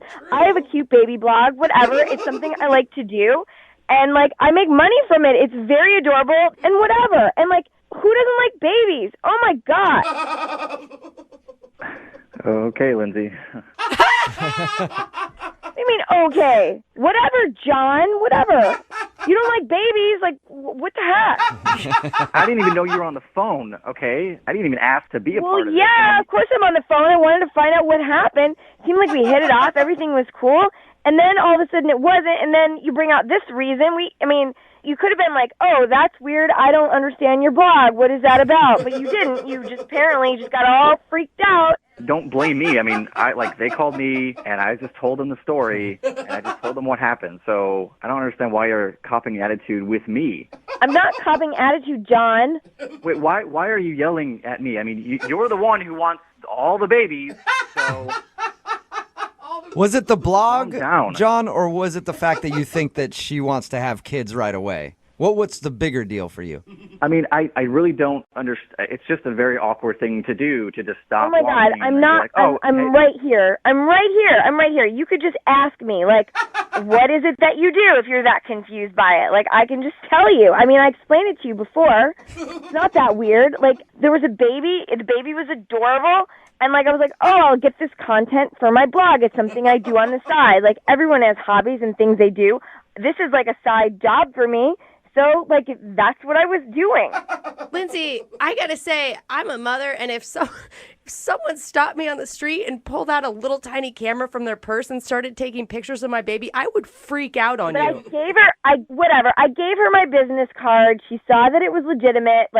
It's the real thing. So, but why, if you know that people freak out about it, why not wait till after the date or when you're not on a date to do it? Oh my God, why are you not listening to me? I saw a beautiful baby and I took the picture. That's the best way to describe taking a baby picture ever. I appreciate you, Lindsay, and, that's your blog. It's your side business. But I could see where John's coming from, where maybe you want to, wait and do that on your own time, not during the date necessarily. I see both sides. Just stop judging me. Oh my God, he's the only one on the room. He's on your side. All right. He's Well, not on my side. He's ignorant like the rest of you idiots there. all right, I think you're getting a little defensive, Lindsay. No, I'm standing up for what I believe in. So if you hate babies, then just go yourself. Lindsay, I don't necessarily like babies. I don't. I probably would not be a regular reader to your blog. After that, though, I will ask you, John, would you like to go on a second date with Lindsay? We will pay for it. Absolutely not. Oh my God. I don't want to go on a date with you either. God, you don't like kids. You don't like babies. I would never go on a date with a baby hater like you, John. Okay, once again, I do not hate babies. It's just what happened on the date. It's you. It's not the babies, Lindsay. It's you. Whatever. Just grow a pair. Grow a pair. A little baby pair. Lindsay, thank you for doing the second date. I'm sorry it did not go like you wanted it to go. Yeah, whatever. I bet you're sorry. You don't seem sorry. But, hey, Lindsay, do you want to give out your blog real quick so people can go read about the babies? Hey. Oh, you. .com or .org? Surefire way to scare off a guy on a first date. Tell him that you want to have his babies ASAP. Shut up. No one says Right that. there on the first date. And that's what Lindsay did during her first date, and that's why she thinks she's not getting a call back. Right, Lindsay? Oh, my. No, I didn't say that. No. Your email said that that's the reason you think he's not calling you back, though, because it may have seemed like you wanted to have babies, like, right away. No, I never really came out and said that, but it was like part of the conversation. Oh. And I'm thinking that might be the only thing that he could have like gotten weird about. How does that even come up? Are you like talking about your biological clock and how you don't have much time left? Oh my God, no, not at all. No. All right, before we get into the baby talk, tell us how you met this guy. Okay, so I met John through my friends at work. He used to work with them, and now he doesn't anymore, but they still like him. And I don't know, I sort of been recently single, and I don't know, they were like, hey, we know this guy, he's cute, he's a little shy, what do you think? And I was like, sure, why not, like, great. So we got each other's numbers, and like we texted for like a day or two. We talked on the phone, and he seemed really nice, and he was really sweet, and then we went to dinner. Okay, and he seemed equally excited about all this? Yeah, I mean, he's shy, but I'm not like, whoa, crazy, so I didn't think it was that, I didn't think that was like going to be too much or whatever. I don't know. Dinner went well. Like, talked about like a lot about his family, how he's close with his family. The one thing that I loved was that he didn't talk about his ex at all. And the last guy I dated, like all he did was talk about his ex, and it was the worst. Yeah, Did you bring that up at dinner? Like, oh my God, the last guy. No, I just paid attention to it. I was like, oh, he never brought up an ex-girlfriend. Oh, that is so great. Nice. All right, so tell us about the kids thing. Why do you think he's not calling you back because of that? What'd you say? Well, we were talking about our family, and like he was like asking me about trips, and I was like, oh, I just got back from visiting my sister.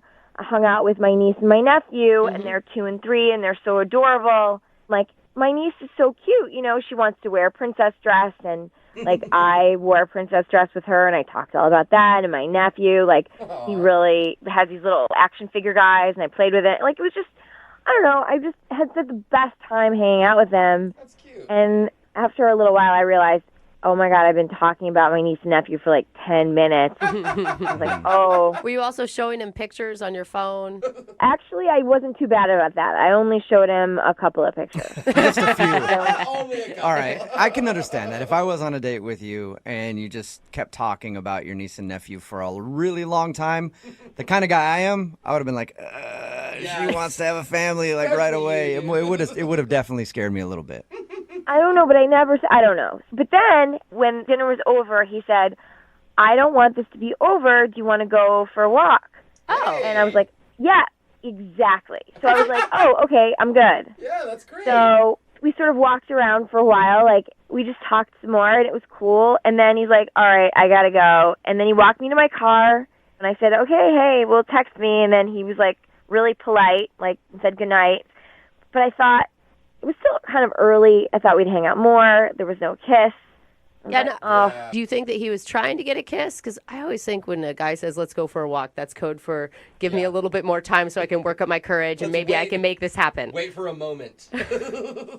Well, yeah, I don't know. I mean, he is really shy, like that's for sure. So I thought, well, maybe he wanted to but didn't know how. And I thought I was like, oh my God, I don't want to be aggressive with this guy because I already talked about my niece and my nephew. So I didn't try to kiss him, or I didn't like lean up against the car and like look at him in a way that you could. How did you guys part ways? He was like, good night. That was kind of it. And he was really polite about it. All right. Peace. See you later. That was a fun walk. Have a good life. So he hasn't talked to you at all since the date? It's been 3 days, and I didn't hear from him at all.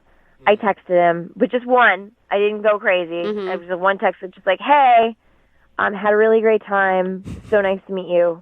That was pretty much it. And then still haven't heard back and like nothing. 3 days isn't a really long time. Are you sure you still want to do a second date and not give it a couple more days? I mean, yeah, like in my book, like if a guy doesn't make plans in the next 48 hours, then there's something going on. Okay. Well, play a song, come back, call him, and find out if something is going on, and get your second date right after this. Okay?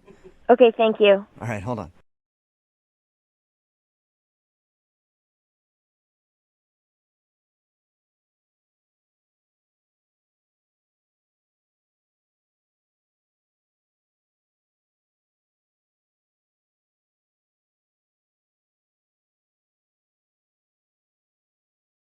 Moving 92.5. Brooke and Jubal's second date update.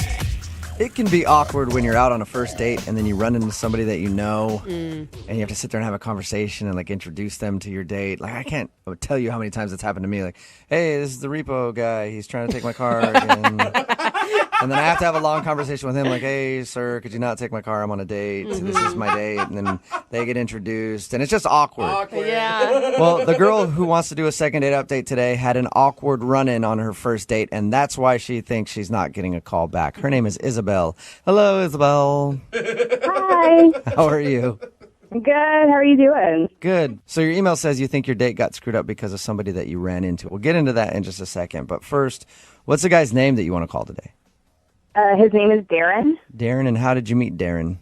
I met him kind of in my neighborhood. I just ran into him one day near my house, like a few blocks away. He was on a walk, and I know it's going to sound cliche, but he has a really cute dog. So of course. I had to go over to go pet the dog. All right. Did he ask you out or did you ask him out? He asked me out. We just kind of walked together for a while, and I told him I love animals, and his dog was adorable, and he was obviously aware of that.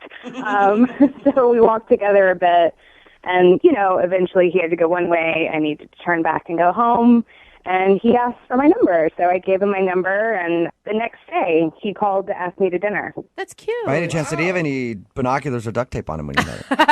No creepy duffel bag or anything. He was very normal, very charming. I was just trying to see if he set up your chance meeting while he was outside walking his dog. So where'd you guys go on your date? We went to a seafood restaurant, but nothing really fancy. I actually liked his idea of a date. It's one of the places where, they're putting the bib around your neck. Oh, yeah. You're getting your hands dirty. And I thought that was really cute. So I was excited. And you guys seem to hit everything off okay? Yeah, and he's really funny. So I spent probably the first half hour laughing, and he was great. I thought it was going really, really well. And then my old boss shows up at the table. Wait, at your table, did you just say?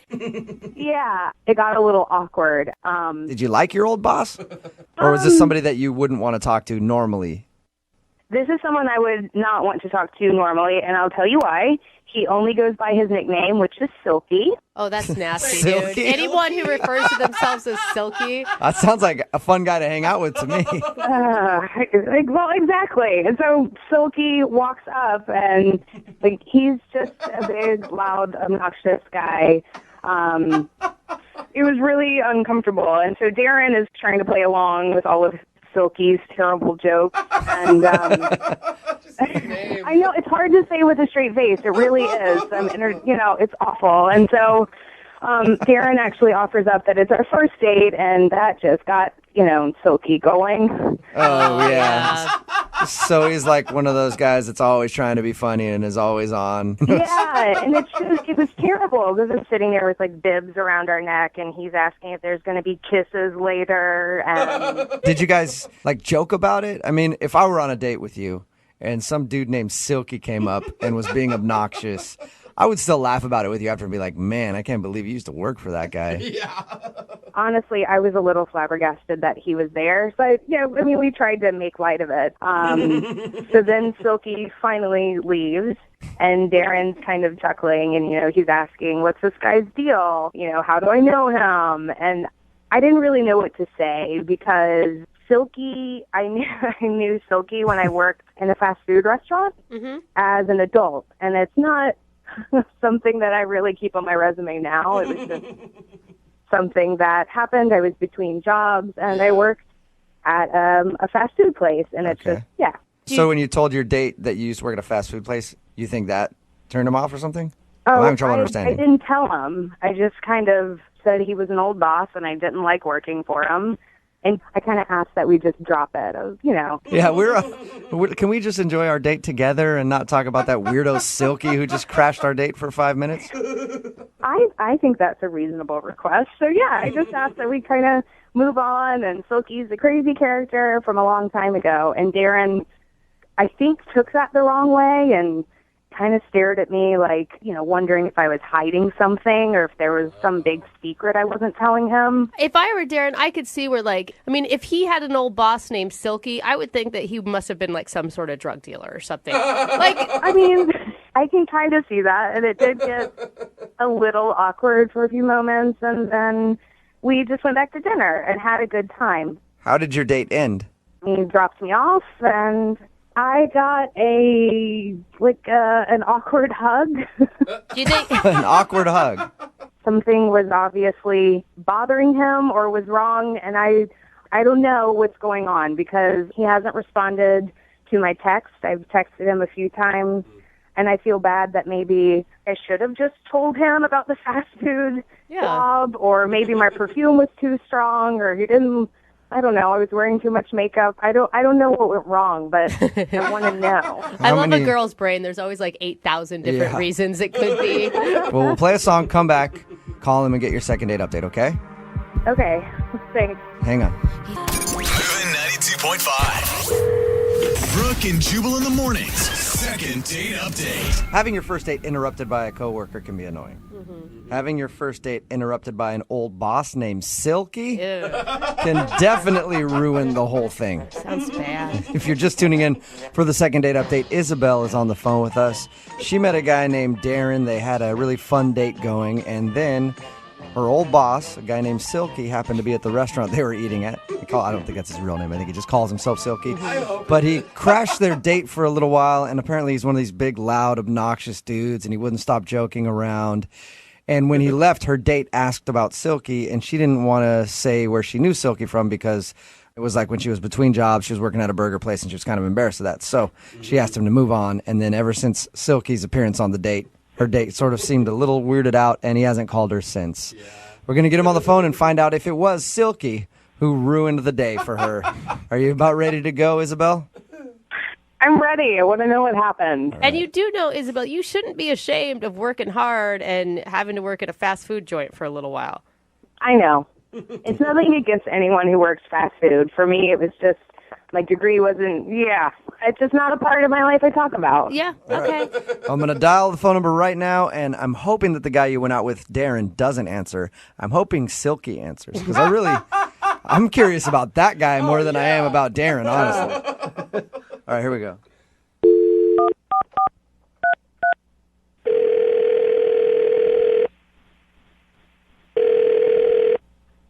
Hello?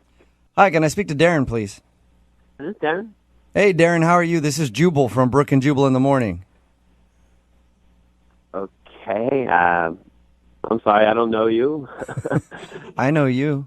I know you, Darren. Well, that's not creepy. Sort of. Whoa, who is that? Sorry, this is Jubal from Brooke and Jubal in the morning. It's a morning radio show. One of our listeners actually emailed us to see if we could get you on the phone. Why? Well, because you recently went out on a date with this person, and now you're not calling her back. So she asked if we could get you on the phone and find out what went wrong on your date and why you don't want to go out with her again. Her name is Isabel. Oh, this can't be good. It could be good. I don't know. You tell me. Isabel wants to know why you're not calling her back. She says she's tried to text you a few times since you guys went out and has heard nothing from you. You know, it's just not something I really want to pursue or get into. Or She told us about the date. Can I just at least kind of tell you what she was saying? She told you about our date? Yeah. She told us all about how you guys went out to the seafood place, like a crab shack type place. Okay. And she... Oh, my God, that's weird. She said she really enjoyed it, by the way. The food? Yeah. The food, the company. She said she liked you a lot. I'll tell you why she thinks she's not getting a call back, and maybe you can just tell me if I'm wrong or right, okay? Uh-huh. She says that during your date, you were interrupted for a little while by her ex-boss, a guy that calls himself Silky, and he sounds like quite the character. Oh, so she told you about Silky, huh? She did. She told us about good old Silky. She said it was a really weird experience because he came up and he was obnoxious. Yeah, he's a weird dude. I mean, he's very animated and all over the place. And he said a couple of things that made me kind of wonder how well they know each other and stuff, And I just... Or do you mean you think it went deeper than a work relationship? He was saying some weird stuff. For one thing, he kept calling me player. He was like, "You're lucky you out with her, player." And, he's always my best one, player. My best one? Like, best one? What are you... I'm thinking, what is he talking about, Mm-hmm. He just wouldn't shut up, and he's like, you think she look good now? You should have seen her in her prime. What? What an a-hole, dude. He sounds so creepy. I'm looking at him thinking, I'm just trying to play along, right? I'm trying to be nice. Yeah, you're just pity laughing him oh man, Silky, I just met you, and you're just crazy. I'm just hoping he goes away soon, And I let him know. I was like, hey, this is just our first date, and he's like, first date? Oh, you're going to get some. You're going to get it tonight. He said that in front of her? And how did she react? Oh, my God. She seemed a bit mortified, but was, trying to keep her composure. And I'm inside, I'm freaking who the hell are you? And he's like, come on, give me a fist bump. Come on, give me a fist bump. I'm you gonna get it tonight, boy. Give me a fist bump. So did you? He wouldn't leave, so I begrudgingly give him a fist pump. I'm like, yeah, man, sure. Oh my God, I would have wanted to beat him up. Weren't you angry that someone was talking bad about her like that? I was more intrigued than upset. I mean, she seemed upset. I was more like, what the hell is going on? Yeah. It's get out of here, Silky.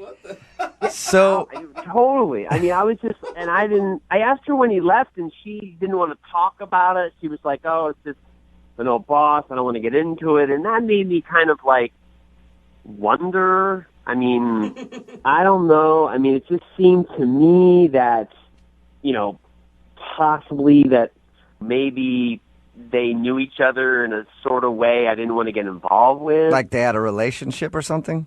No, I mean, not like a romantic relationship. I mean, it seemed like maybe she was possibly a prostitute or something.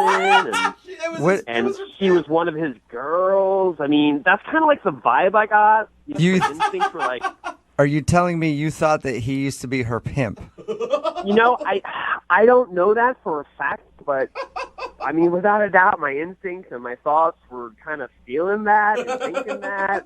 It was very uncomfortable. So you're saying that you think she's a hooker? I don't know if she is or used to be or was to be or wasn't, but it seemed sort of like that. Okay, so that's why you're not calling her back then. Yeah, I don't want to get involved with a guy named Silky who, is, gonna come after me. You afraid Silky's gonna cut you? Oh my God. Why didn't you? I don't even want to find out what Silky's going to do. Why not ask her? I mean, I know that's a really awkward thing to ask, but I did ask her. I asked her who he was, and she didn't want to talk about it, and she was just uncomfortable, which added to the, That is the most ridiculous jump to conclusions I've ever heard in my life. Sounds like a pimp. You weren't there. You weren't there. So, you can say that from where you're sitting now, but I'm telling you, I'm pretty good at the character. well, let's ask her. I think that'd be a good idea. She's actually on the other line listening, so that's possible right now. What? Isabel, were you or are you a hooker? Oh, come on. No, I'm not a hooker, Darren. Good God. I'm not a hooker. I worked for Silky at a burger joint, and I was embarrassed, so I didn't want to tell you. Silky doesn't seem like he works at a burger joint, okay? Not the way I know he doesn't, but he somehow became a manager, and he hired me. I'm not really sure what to think, even though she just said that. You're still not sure if maybe I'm not a hooker after having dinner, after going on a walk? After hanging out, you're still not sure, Darren, if I'm a prostitute? I'm not saying you are now. Maybe you were before. I don't know. And you know what? I don't want to know. I flipped burgers, and I was embarrassed, and I didn't want to tell you. I was not a lady of the night. Well, what am I supposed to think? I mean, some guy named Silky comes up and is like, yo, she used to be part of my team. You used to see her in her prime. I mean, I don't really think that's what a burger shift leader in the morning. I bet you were a shift leader. Oh my God, you guys, you need to stop right now. Isabel was obviously not a prostitute. I don't know. I don't know Isabel that well. Wait, so you're saying you're going to jump in and be like, you don't know me, so I'm obviously a prostitute? I called you for help. This is ridiculous. All of you are. I'm more joking with you, Isabel. Okay. I don't know what she does. I just don't want to see Silky again. You realize that you're putting like one creepy dude that she used to know in the past personality totally on her. I have not seen Silky in 7 years, and honestly, I hope I never see him again. I mean, I run into him once, and this is a nightmare. It sounds worse than a nightmare. I'm just listen. I trust my instincts. It kind of seemed that way. I'm sorry if I got the wrong impression. It's hard not to think what I thought was Silky. So you realize now that she just worked at a burger joint. That's what I heard. Oh, my God. Darren, seriously, I work at an architecture firm. That guy was my manager at a burger joint. Yeah, not a lot of prostitutes go on to being architects. I was in between jobs. Whose side are you on? I'm on your side. I'm telling Darren that not a lot of prostitutes go on to work in architecture firms. I have a lot of experience. I know this kind of stuff. Darren, would you like to go on a second date with Isabel? We will pay for it. That sounds bad now. Doesn't Yeah, it? it Sounds does. like, how about this? Isabel will pay for this one with her own money that she earned in a very honest job. To be honest with you, I just don't think it's a good fit, and I'd rather not. Oh my God. Isabel, you don't want to go out with him anyway. No, I don't. And from now on my first date, I'll just wear a shirt that says, "Hi, I'm not a prostitute." It's a good idea. It's a nice fashion choice. And I know she'll be the death of me.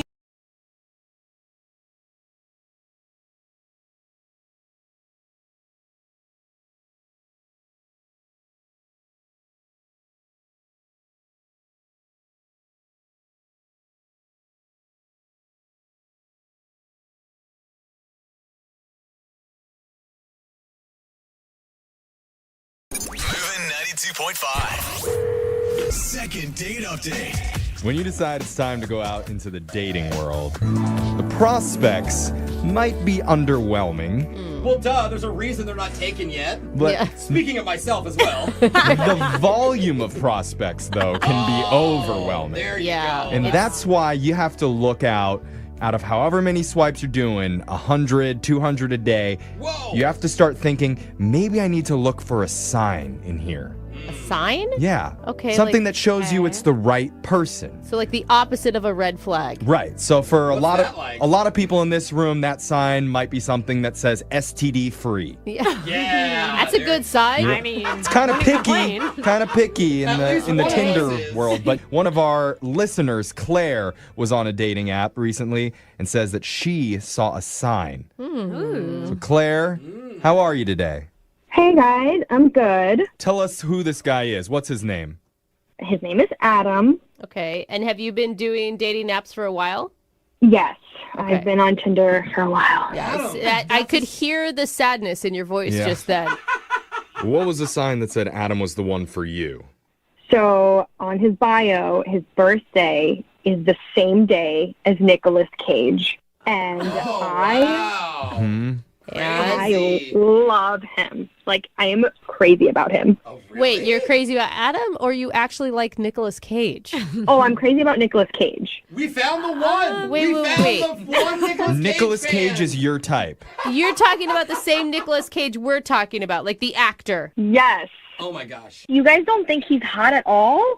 No. That's a no. Yeah. Absolutely not. I mean, if you like things that come at truck stops, then maybe. I think everybody's beautiful in their own way. Ooh, ouch, Jeff. But tell us a little bit more about Adam. Like, what stood out other than him having the same birthday as Nick Cage?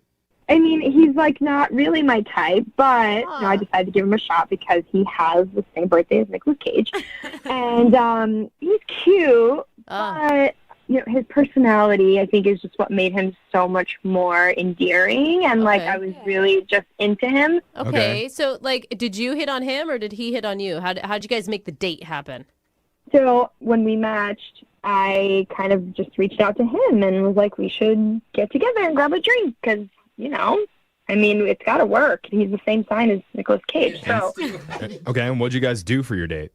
So we went bar hopping, and it was so much fun. He, knows a whole lot of these novelty shots. He was, feeling comfortable and just opening up and ordered this shot called the cement mixer, which sounds crazy, but it was so good. Dude, cement mixers are the most, they curdle in your mouth and turn hard. Don't ever take one. Yeah, novelty shot. That's what she means. Those prank. Oh my God, that's so gross. It makes me want to gag. It's what you buy people for the 21st. Was that fun for you to do crazy shots and stuff? Yeah. I'm normally I don't take shots, but he was ordering these and I didn't want to come off as a loser, so I took them. There was a one that tasted like bubble gum, it's called a Bazooka Joe. There was one called a Crouching Tiger, which I don't even know what that is, but I was having a blast and I thought it was so cool that he was just ordering all these cool things. That always happens when you go out to the bar. You're like, what is this? I don't know. Drink it. Yeah, let's mix them all together. Who cares? If a guy's buying it, just drink it. Exactly. Okay. I mean, you say you're having a blast, but I'm assuming you're wasted by the end of this date. Oh, yeah. Oh my gosh. So we get to the third bar, I think it was, and he gets a text from his sister who wanted to join, and we were like, oh my God, that'll be cool. That's fine. Have her come. Oh, wow. So you're meeting the family on date one. Yeah, so I thought that was really sweet. So we're all taking shots together, we're having fun, and she starts asking me questions, as a sister would do. You were cool with that? Because I actually dumped a guy once because he wanted me to meet his three sisters, and I'm like, no. Too much. I'm not going to do it. Along with women? Yeah, Brooke doesn't like the competition. No, it was just too scary for me. Older sisters, I am an older sister, and So Yeah, I'm You're protected. I think it's even more pressure to meet an older sister than it is to meet the family, to meet the parents. I could see that for sure. Actually. But that sounds like it went pretty well. Yeah, I mean, I think this is kind of a different scenario because she was already out and, she texted Adam and she just kind of wanted to stop in and, come in. So how did everything end with you and Adam and his sister? So by the end, I think, we were all just getting along. Everything was super cool and we were having so much fun, but we were all very, very drunk. I was pretty toasted. I kind of started getting, so I kind of started getting the spins and I wasn't feeling really good and I excused myself and I may have thrown up. I don't know. Yeah, that's not the fireworks you want to end a date usually. Yeah. Did he see that? I don't know if he saw it. I hope he didn't. I just told him I needed some fresh air. Okay. But, towards the end, we all hugged each other goodbye. We got into our own Ubers and we went home. Is that why you think he's not calling you back? Just because you puked? I mean, the guy is feeding you disgusting shots. What is his expectation? Right? Girl can't hang. I mean, I can't imagine it's just that. I mean, we were having so much fun. It's not my fault that I got sick. Well, it's in moments like these that I always wonder, what would Nick Cage do? And I think Nick Cage would play a song, he would come back, and then he would call Adam for you and ask him, where's the treasure? And then he'll get your second date update right after this, okay? Okay. All right, hold on. If you're just tuning in for the second date update, we've got Claire on the phone, and Claire had quite a night. She did. Oh, yes. Yeah, she went bar hopping with a guy named Adam, who she met on Tinder. They drank a bunch of novelty shots together. They were having a great time. By the end of the evening, Adam's sister even stopped by to meet her and say hi. Yeah. Now, Claire, we never asked you this. Did you tell Adam the only reason you went out with him is because he shares a birthday with Nick Cage? Oh, yeah. Because if you did, that could be why he's avoiding you. Dude, we never even, I mean, I didn't tell him. Okay, That's a good thing. That you remember. Yeah. Claire was very intoxicated. She I was. think that there may be a lot of pieces of this night, Claire, that you're leaving out, not on purpose. Yeah. Yeah, I mean, I do remember ordering like 2 more Crouching Tigers from the bartender, so who knows? I don't know what. Yeah. It's the mixing. That is, I mean. Like, I love shots, but I always stick to one thing. After you take a shot of Crouching Tiger, you get the Hidden Dragon. Yes, you That's do. the problem. That's what they say. Yeah. Because Claire did remember going and running out of the bar to relieve some nausea, possibly. She doesn't 100% remember God. doing it, but Oh, I feel like these are the biggest risk second date updates, Claire, because I mean, you could have done something really embarrassing that we're just about to find out about. Are you okay with that? I mean, I have to know, but I'm like cringing a little. Okay. Hey, we've heard it all, so you're fine. Buckle up, Claire, Yeah, because it buckle could be a rocky ride. here we go. I'm going to dial Adam's phone number right now. You ready? Yeah. All right, let's do it.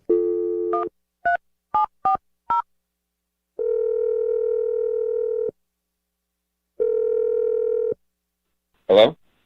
Hey, is this Adam? Yep. Who's this? Yo, Adam, what's good, brah? It's Jeffrey. What are you doing? You sound so uncool. What are you talking about? That's not your voice. It's not how anyone talks. No one talks like that. Oh, okay, sorry. Hello, Adam, sir. Pleasure to make your acquaintance. Adam, we're working on the middle ground with Jeffrey. Sorry, man. You guys tell me you want me to talk young. Yeah, Okay. it doesn't work for you. All right, well. Okay. Sorry about that, Adam, but I don't know what the hell's going on, but I'm about to hang up the phone. Okay, no, please don't hang up. I apologize. Look, we're a radio show, Brooke and Jeffrey in the morning, and we're doing something right now called the second date update. Have you ever heard of that before? No, I have not heard of this. Okay. Don't worry, it's not where Jeffrey tries out new slang words. I thought it was pretty good, but whatever. All right. So the way the second date update works is if you go out with someone and afterwards, if they're not calling you back, you can email our show and we'll reach out to that person for you to try and figure out the reason why. Okay. All right. And so recently you took out a girl who's hoping to get a hold of you, and her name's Claire. Oh, yeah. I do know Claire, yeah. Okay. Yeah. And so, yeah, Claire told us about how you guys met, said she had a great time on your bar hopping date, and she's hoping to get some answers for why you've been ghosting her lately. She wants to know, like, what does she want to know exactly? She wants to know the reason that you're not getting a hold of her after your night together, because she said that she had a blast with you taking the novelty shots. She said she met your sister. I mean, she did say that she got a little bit sloppy at the end of the night, maybe. But Which sounds like it was to be expected. You ordered a cement mixer for her? You must have been wasted, too. Yeah, I mean, it was fine. It was nice. Okay. That's all? Yeah, I just don't think Claire and I are going to work out.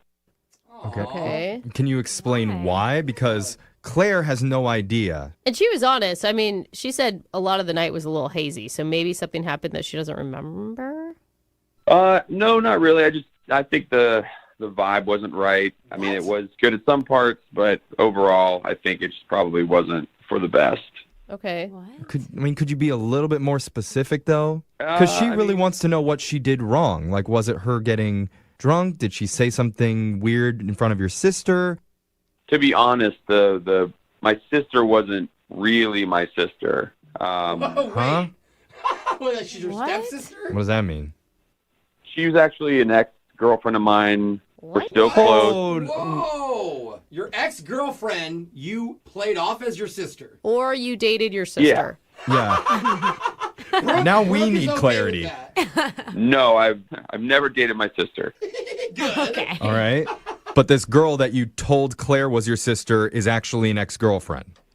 Yeah. You know, we dated years ago. We've remained friends. She knows a lot about me, and I'm not very good at, like, the whole reading people thing, and I invite her out sometimes to basically help me out with that part of things. Like, if I'm having a good time with somebody, I'll invite her out, say, hey, what do you think? And it just wasn't a good fit. The vibes were a little off, and to be honest, my ex didn't really like Claire that much. Wait, the vibes didn't fit according to her or according to you? That's a good question. I was kind of on the fence, and again, like, I'm not great, especially with alcohol involved, like reading people, and I like having a second opinion, and I trust her. It was fine, but, you know, my ex was like, this would never work. Wait. How many times have you done this? Because you're still single. I mean, has your ex ever said, like, yeah, this is a great girl for you? Yeah, she has. And to be honest, she hit it out of the park. Like, that's why I trust her so much. She's a great judge of character. How do you later explain to someone you're dating that your sister is actually your ex-girlfriend? That's a tough pickle to get yourself in. Yeah, usually, you know, I wait a couple months and I kind of bring it out as a joke. And it's kind of funny because we're already dating, so it's not a big deal. Wow. Lying to me about who my family is. Well, I wonder how Claire feels about that. Because I need to tell you this, Adam. She's actually been on the other line listening and heard everything that she said. Adam, what is going on? Boy. She's your ex? Okay, this is a little weird, but yeah. I would argue saying that your ex-girlfriend's your sister is a little weird. So what are you thinking, Claire? I don't know. It's just like, I don't understand why. Right. Yeah, I know it sounds weird, but I didn't really mean for you to know about this stuff, and I am sorry, but it is something that's like, I do trust this person, and trust me, we do not want to get back together or anything. It's just more of like a third party to help me out. Well, can you be more specific about why your ex didn't like Claire? Like what did she say about me? I don't know if do you really want to know this stuff? Oh, no. Yeah, I do. I think you probably don't, but it's okay, Claire. I do. Yeah. I mean, okay, if you want to do this. She said that you kind of talked a lot about yourself during the date, and it was kind of annoying. Are you kidding? She was asking me all kinds of questions about myself. What am I supposed to say? Oh, yeah, good point. Like, I was answering the questions about me and who I am and where I'm from. Like, the normal questions that you would answer about yourself. Like, I mean... Yeah, but it was kind of a lot.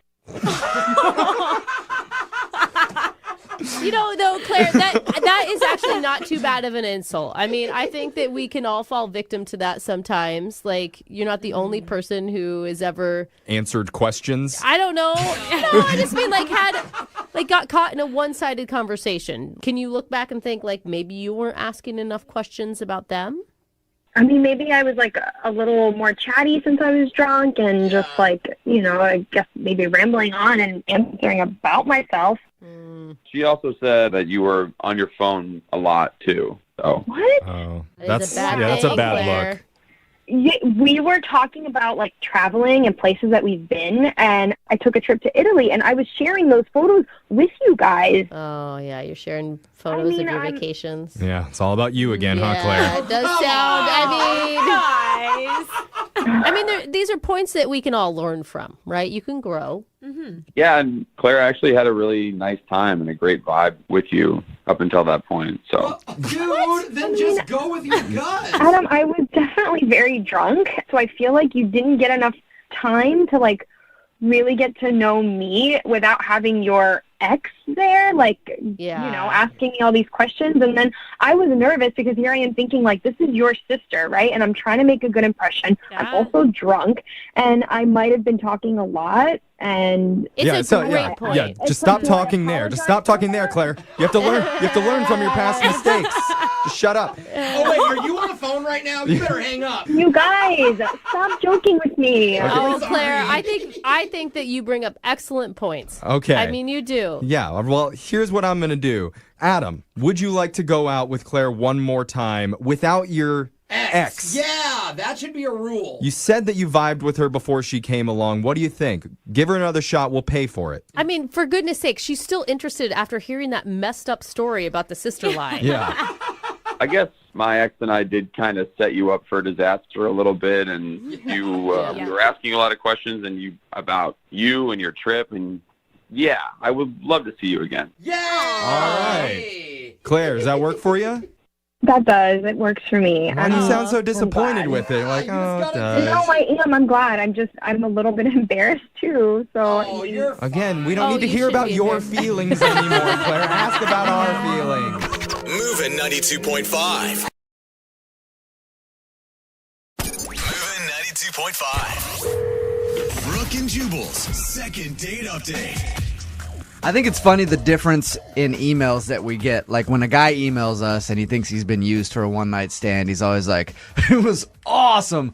I just want to see if I can get a hold of her again so we can do it one more time. Yeah. But a girl thinks she gets used for a one-night stand. She's like, it's terrible. What's wrong with me? Right now, Ashley is on the phone with us, and Ashley is in that situation. She thinks that the guy she went out with might have just used her for a one-night stand. Ashley, how you doing? Hi, I'm good. Good. Thank you for coming on the show. No problem. Why don't you tell us a little bit about the guy that you want us to call today? His name is Chris. Okay. I met him through friends. They set us up. And the date that we went on this wine and cheese tasting thing. So where they tell you about wine and cheese and what wine goes with what cheese, and you go to different tables or whatever. Mm-hmm. And it was a lot of fun. I didn't think I was going to have that much fun. It was kind of, bougie. But you did end up having a lot of fun, didn't you? Yeah. Yeah. I mean, he was making jokes. And this is kind of like highbrow event that I usually get bored at. But, it was really interesting learning about all that kind of stuff. I had no idea that there was so many, I thought it was just red and white. But then there's this pink wine that's rosé, whatever. Rosé. Yeah. Yeah. Sorry, I don't know anything. I know you like most of the wine and cheese events that you go to are like Velveeta and Carlo Rossi. Yeah. That's what I do. That's understandable. I like exactly. That. But the best part about it was he was making me laugh the entire time. Awesome. And we were drinking, and we picked our favorite bottle. Mm-hmm. And we bought it, and we went to my house to share it, and we ended up And you had a really good time on your date, didn't you? Didn't even get to share that wine. Too busy. Yeah. I mean, the bottle's gone now. Okay. I mean, one thing led to another, and he ended up staying over, if you know what I mean. Oh, yeah. We're way ahead of you on that. Okay. Creepers in the room. He left the next morning, and he was, in a rush to get out. Okay. He was like, oh, I don't feel good, and he was like, I'm just really hungover. Wine gives me a headache. And I was like, okay, we'll get together again. He goes, yeah, sure. So anyway, he left, and I went to the bathroom, and then I noticed when I sat down, I looked at my legs, and I realized that I hadn't, it's so embarrassing. I hadn't shaved in a while. What are you talking about? Are you talking stubble, or are you talking like you had long hair, like hippie? It was kind of in between stubble and long hair, but it was, it's still cool outside. Well, most of the time, guys don't notice if it's stubbly, but there are times, if it's really long and you can actually see the hair, that's pretty gross. I was like, well, I didn't know I was gonna, he was gonna stay over and things were gonna happen. It was the first date, so of course I was like, whatever, I'm not gonna shave this time. You got to prepare yourself for any date that you go on. You never know. I always shave my legs before any first date. Your entire body, actually. Yeah, I Smooth do. chest over here. Now, Ashley, aside from your obvious sexual attraction to each other, what is it about this guy that you really like? Oh, he made me laugh. If you can make me laugh, then you got me, Any of your friends listening now, or any guys that you know that want to hook up with you, are going to start coming to your house in clown outfits. Yeah. Just trying anything to make you laugh. Stand-up comedy. Yeah. Now, I know you said that you don't sleep with guys often Which on the first date. Which is what girls always say. I believe you. No, now, Lydia, I believe you. But has this ever happened to you before? No. Okay, so it's the first time. All right. Well, we're going to play a song, come back, call him, see if we can get him on the phone and get your second date update, okay? Okay, thank you. All right, hold on. Moving 92.5. Brooke and Jubal in the mornings. Second date update. Hey, Ashley. Hi. Hey, do you think that maybe the guy you went out with isn't calling you back because you were bad in bed? Oh, no, I have never received a complaint. That's All right. one thing that I can say. It's just a theory of mine because you went out with this dude, had a one-night stand, and all of a sudden he's not calling you back. That would be the only reason that I could think. Is that your worst case scenario, Ashley? Like your biggest fear? That I'm bad in bed? There are worse things than that, I guess. But I just hope that he's not calling me back because I feel like I may have set his legs on fire. You know what I'm saying? Ashley wants us to call a guy named Chris. They went out for a wine and cheese date, ended up hooking up back at her place. She's concerned that he isn't calling back because she noticed she didn't shave her legs the night before and was rather hairy the next day. And that is gross. And it is gross. That could be a reason. The guy could be like, oh, she's kind of nasty. I don't want to call her back. Like, honestly, Ashley, that's why I said you always need to be prepared and shave before every first date. I always make sure my legs are silky smooth. Mm-hmm. Before anything I do. Business meetings, anything. Always shaving. Always shaving. All right, Ashley, are you about ready to give Chris a call? Yes, please. Okay, here we go.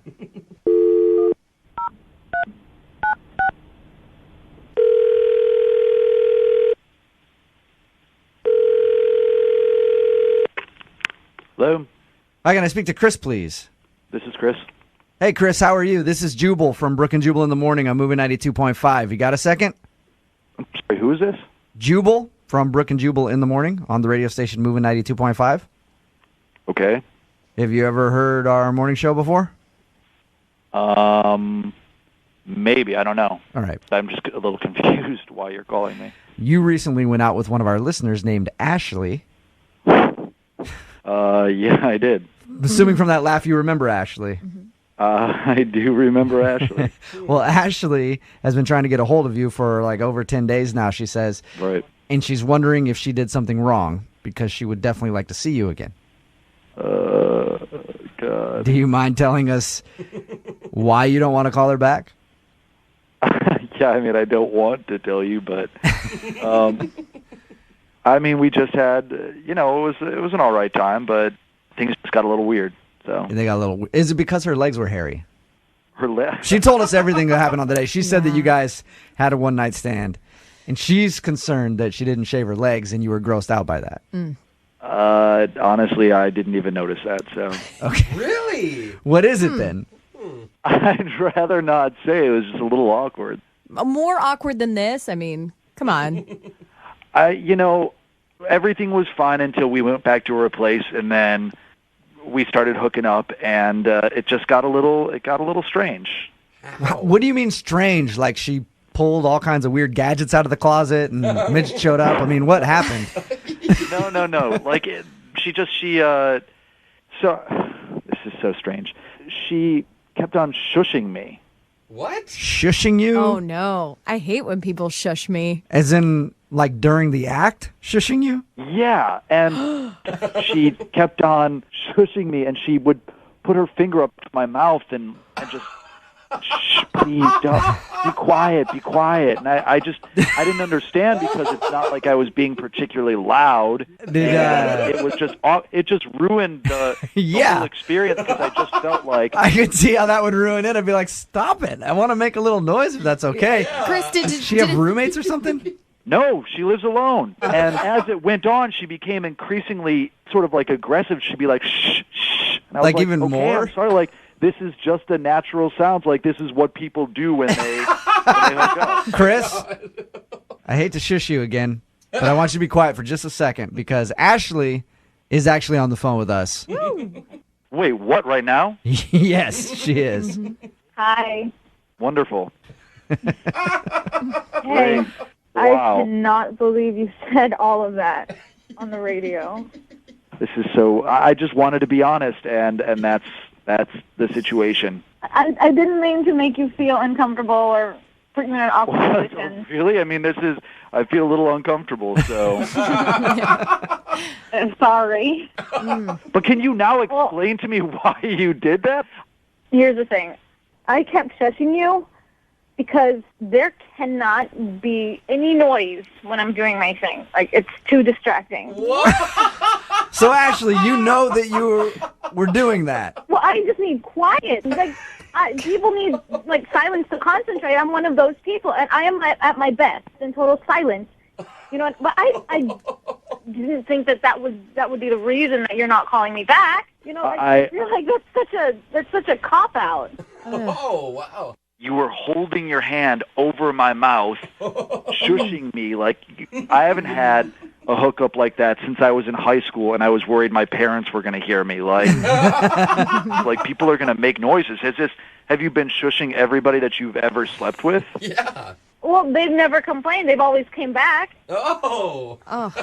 You know, they've always called back. You just don't like any noise while you're doing it.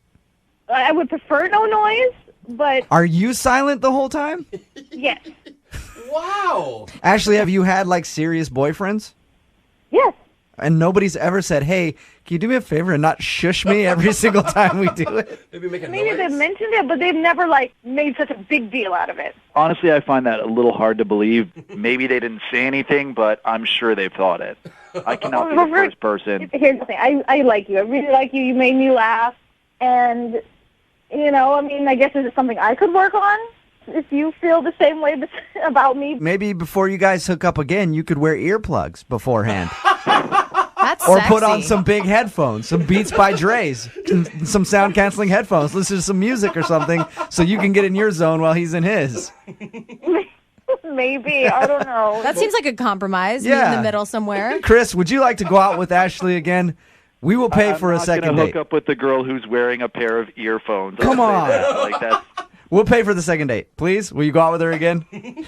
I mean, no, not really. If it's gonna be this weird hurdle to get over, then no. I mean, Okay. Ashley, I'm sorry that you did not get your second date. You did get your answer, though. That's all right. She's going to put on her Beats by Dre right before she has sex next time and just tuning out exactly what they say. Only hear what you want to Yeah, hear what you want to hear when you do it with Ashley. It's in slow motion. Brooke and Jubal in the morning.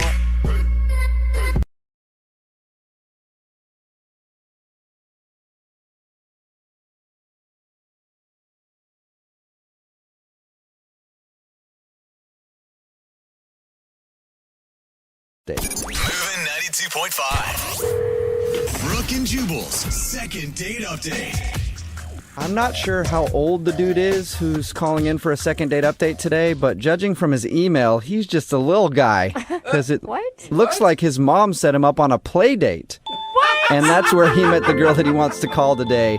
His name is Avery. Avery, you there, big guy? Hey, I'm not a little guy. Okay. Are you a 6-year-old with a really mature voice, or are you older than that? I'm 27. Oh, You're 27. Yeah. Avery, your email made it sound like your mom set you up on a play date because you said that your mom actually set this whole thing up with her mom? Yeah, that's what happened. You know, my mom's just a little crazy. She kind of just makes decisions for me without even asking me. Oh, man. She sounds like a walk in the park. And do you usually go along with these ideas, or is this one of the first times that it actually worked out for you? I've never done anything like this before, but she's my mom, so I've kind of agreed to it, yeah. So did her mom and your mom talk, and that's how you went out with this girl? Yeah, they know each other through some book club or something that they're actively involved in, and they kind of just try to hook us up on a date, so that's what happened. That's kind of cute. I mean, it could work out great. I mean, who knows you best? Your mom, right? That's right. So what's the girl's name, Avery? Her name is Rebecca. Okay. And was it a true blind date, like where you guys met at a restaurant? Yeah, well, I kind of stalked her on social media a little bit before. Okay. So you saw her picture and you thought, I can do this. Yeah, pretty much. Well, that's good. So I agreed to go on the date, and we met for dinner. But, you know, it was kind of weird at first. Okay. Okay, and why was it weird? Well, I mean, she's pretty and all. I mean, she's really hot, you know, but her hair just wasn't what I thought it would be. Her hair? Yeah. What do you mean it wasn't what were your expectations of her hair? Well, you know, like I said, I looked her up on social media, and her hair, in the picture, her hair was wavy. Okay. But when we met, her hair was straight. Whoa. Girls have magic things that they can do to themselves, Avery. No, for real, guys. It weirded me out. I mean, I was prepared for wavy, and then it was straight. Are you screwing with us right now, Avery? No, I'm being serious. And it's not that I have a preference for straight hair or wavy hair. I was just imagining wavy hair. So I was like, whoa, and just really caught off guard. You're a liar. Yeah, wow. That sounds like she's a wild card, dude. Are you sure you want to try to continue a relationship with her? Yeah, I mean, well, the date ended up going really well. I might have stared at her hair just a little bit because, like I said, it's weirded out. Yeah. But we got to talking at dinner, and we just found out that we're both a lot alike in a lot of ways. Yeah, except she's a liar when it comes to hair, and you're not. What did you guys have in common, Avery? Well, we both ordered the same meal, so that means we have the same taste in food. Oh, man. You both like soup? Yep. Found out that we both like reggae. Awesome. Okay. That actually shocks me about you. Yeah, I don't picture you as a big reggae guy, Avery. I don't know why. No, I totally love it. The offbeats, the bounce chicka wow, like that stuff's awesome. Okay. I mean, it's just an awesome form of music. It's totally different. Yeah. Hey, I think that's cool, Avery. Hey, I love reggae. At the end of the night, I invited her over to my place to hang out. And did she say yes? Oh, yeah. She did. Oh, so she was actually having a good time, too. I was doubting it. Yeah, I think she was having a good time, yeah. Okay.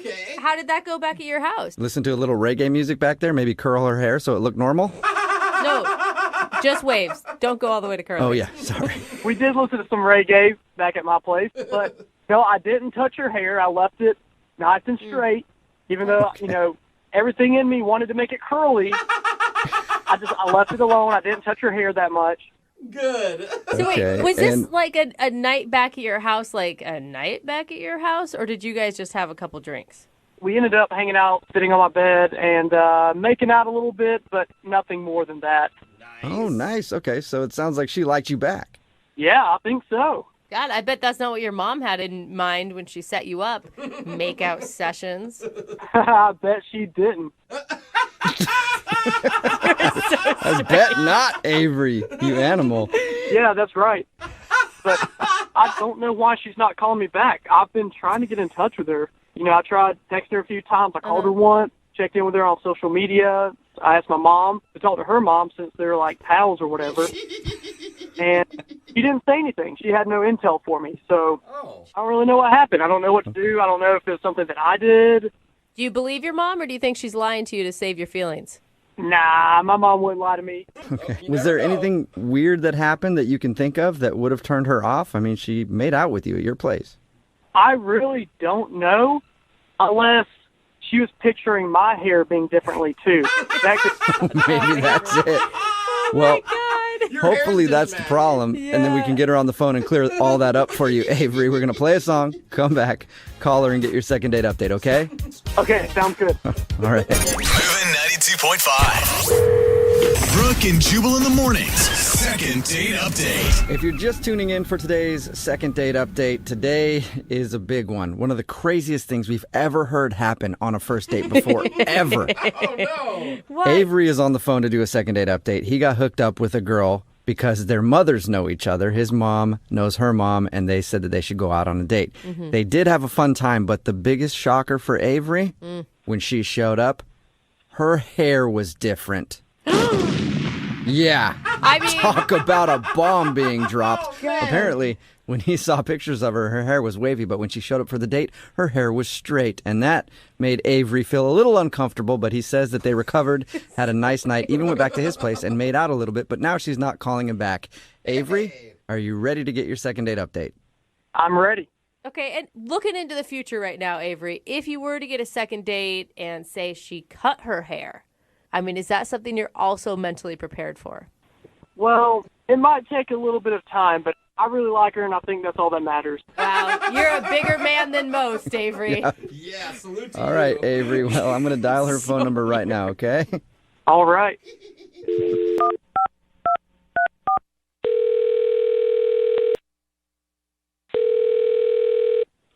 Hello? Hi, can I speak to Rebecca, please? This is she. Hey, Rebecca, how are you? This is Jubal from Brooke and Jubal in the Morning. I'm sorry, who?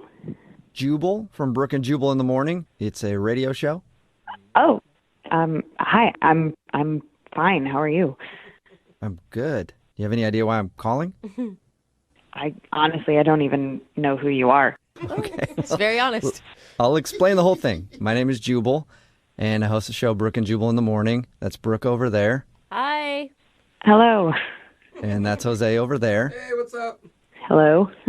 You sound very The lovely. reason that we're calling you today is that one of our listeners emailed us about you. About me. Yes. Okay. It's a guy that you went out on a date with. He says that you guys had a great time, but now you're not calling him back, and he's very confused. Do you have any idea who I might be talking about? Oh, God. Avery? Yes. Congratulations. You got it right. Okay. We do a segment on our show called the Second Date Update. So Avery emailed us because he's confused. He thought your date was great, but now you're not responding to any of his messages. Yeah, you're right. I am not responding to any of his messages. Okay. I mean, from his description, it sounded like you were really into the date. I mean, it was fun. I had a nice time, but he's probably a little too much for my taste, and I just don't think that it's a good idea to continue. Huh. Okay. Well, I don't know how he could be too much for your taste. Can I tell you what he told us about your date? Sure. So he said that you guys got set up because your moms know each other? Uh-huh. Right. And then he said that you met up, you had a good time, you even went back to his place and made out on his bed. Yeah, we did. Sounds real enjoyable when you say it like that. Yeah. Is that what you mean too much? Like, do you not move that fast normally or something? Well, not necessarily that. A couple of things became apparent that are kind of red flags for me, and I just felt like I was finished at that point. He was a horrible kisser, wasn't he? Well, he wasn't my favorite kisser that I've had, but he wasn't the worst. Oh, well, that's always the review that guys want after you make out with them. You're not the worst. Was his place like disgusting? No, I just don't need to get him in trouble. He seems like a nice enough guy. In trouble with what? Just the lifestyle that he lives is a little too intense for me, and I'm. Wait, we're talking about the same Avery, right? Yeah. I was shocked that he liked reggae. That was kind of the shocker for me too. Like I also enjoy reggae, but like I wasn't necessarily expecting that, so that kind of brought my guard down, and I thought that maybe we did have a lot in common, and when we went back to his place, I was kind of into it, but that's not really enough to keep a connection alive, I guess. I don't know. So what happened? What was it? Do I have to tell you? I don't know. Yes. Well, we'd appreciate it, and so would he. He really wants to know. And he's like not going to get in trouble if it's anything weird. I don't. Well, with the law, it depends on how weird it is. I mean, I'm sure the authorities could get involved if they need to. I don't know Is there like a what you're even talking about. Well, just basically, like, long story short, we were having a really nice date. We went back to his place. He turned on some reggae. We were making out a little bit.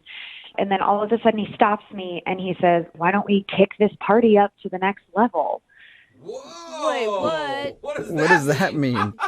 So he pulls this box from underneath his bed and he opens it and it's just drug paraphernalia in it. What? Like what? I know. Well, there's some weed and some other stuff. So he offers me, he says, "Do you want to have some fun?" And I said, "No, I'm good. I'll pass." And he says, "Fine. I'm going to have all the fun myself then, I guess." And he puts a pill on his tongue and turns on a strobe light.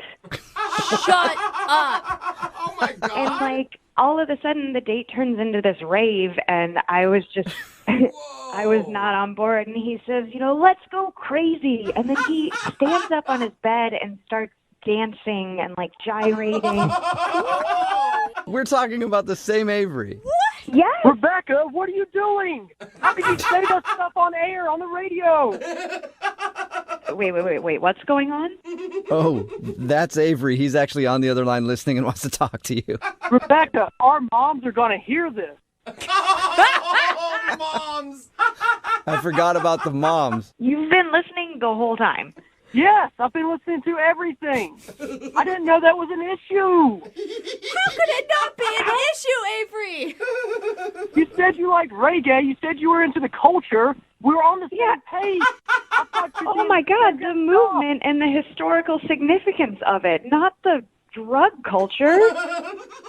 But that comes with it. No, it doesn't. No. Listen, man, you started out so nice and so very different than you were back at your house. Like you were so calm, and it was even almost awkward. And then you get back home and it's just a nonstop party all the time. Like, what is that? Well, that's the me when I'm in public. But, when I'm in my home, in my den, that's my safe space. He invited you into a safe space. I don't even know what to say to that, Avery. Like, this is like our first date. This is the impression. Well, I thought you were cool with it. I thought it would be okay and be kind of fun. I didn't know he was going to tattletale on me and rat me out. Rat me out. I mean, Avery, you didn't even gauge how I felt about that kind of thing. You just went to town. Like, how am I supposed to? Well, it's because I like you. I thought we had a lot in common. Like, if you don't want to have fun with me, I get it. It is what it is. Maybe the next time I go out with somebody, they'll actually have the same hair that's in their photos. Oh, yeah, that's right. What photos? Your hair is totally different from what you have on Facebook. I've literally had the same haircut for 4 years. What are you talking about? Saw the pictures, your hair's wavy, but you showed up to the date and your hair was totally straight. Are you kidding me? You showed up to the date like a clean-cut, nice dude and then took me back to your drug den and turned on a strobe light. Good point, Rebecca. Best point ever. Hey, Rebecca, would you like to go out with Avery again on a second date? We will pay for it. I don't think that's a good idea. Maybe he can use those funds to take somebody else into his den and have a great, wonderful night. Oh my God, den sounds so creepy every time you say it. Well, I guess I'll just have to find somebody else to party with. No, Avery, say no to drugs, for God's sake. Rebecca, you didn't tell my mom, did you? No, I've never even met your mother. You didn't tell your mom either, right? I just told her that it wasn't a good fit. Oh. Ooh. Whoa, man, dodged a bullet, Avery. I'm sorry you didn't get a date, but you can still live the party on. Brooke and Jubal in the morning.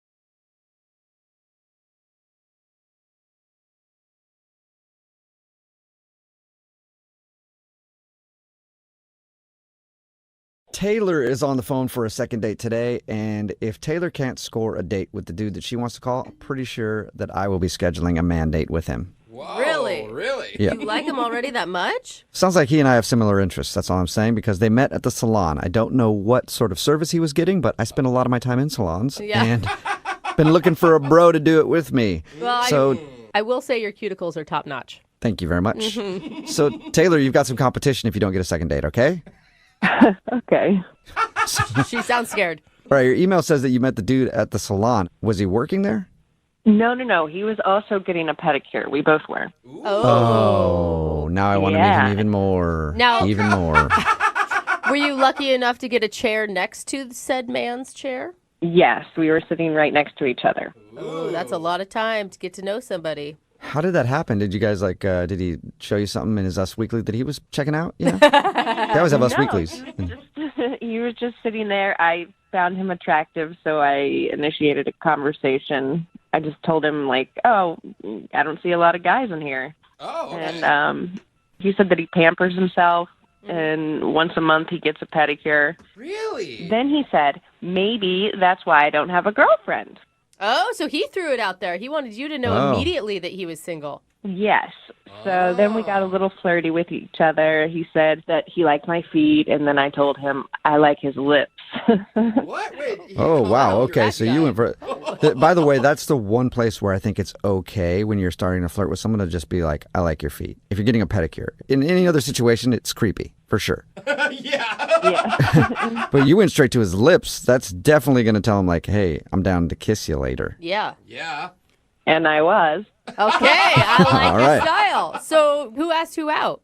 He did. He invited me to his house for dinner. Oh, wow. Okay. That same night or? That same night, that little did I know, I was the main course.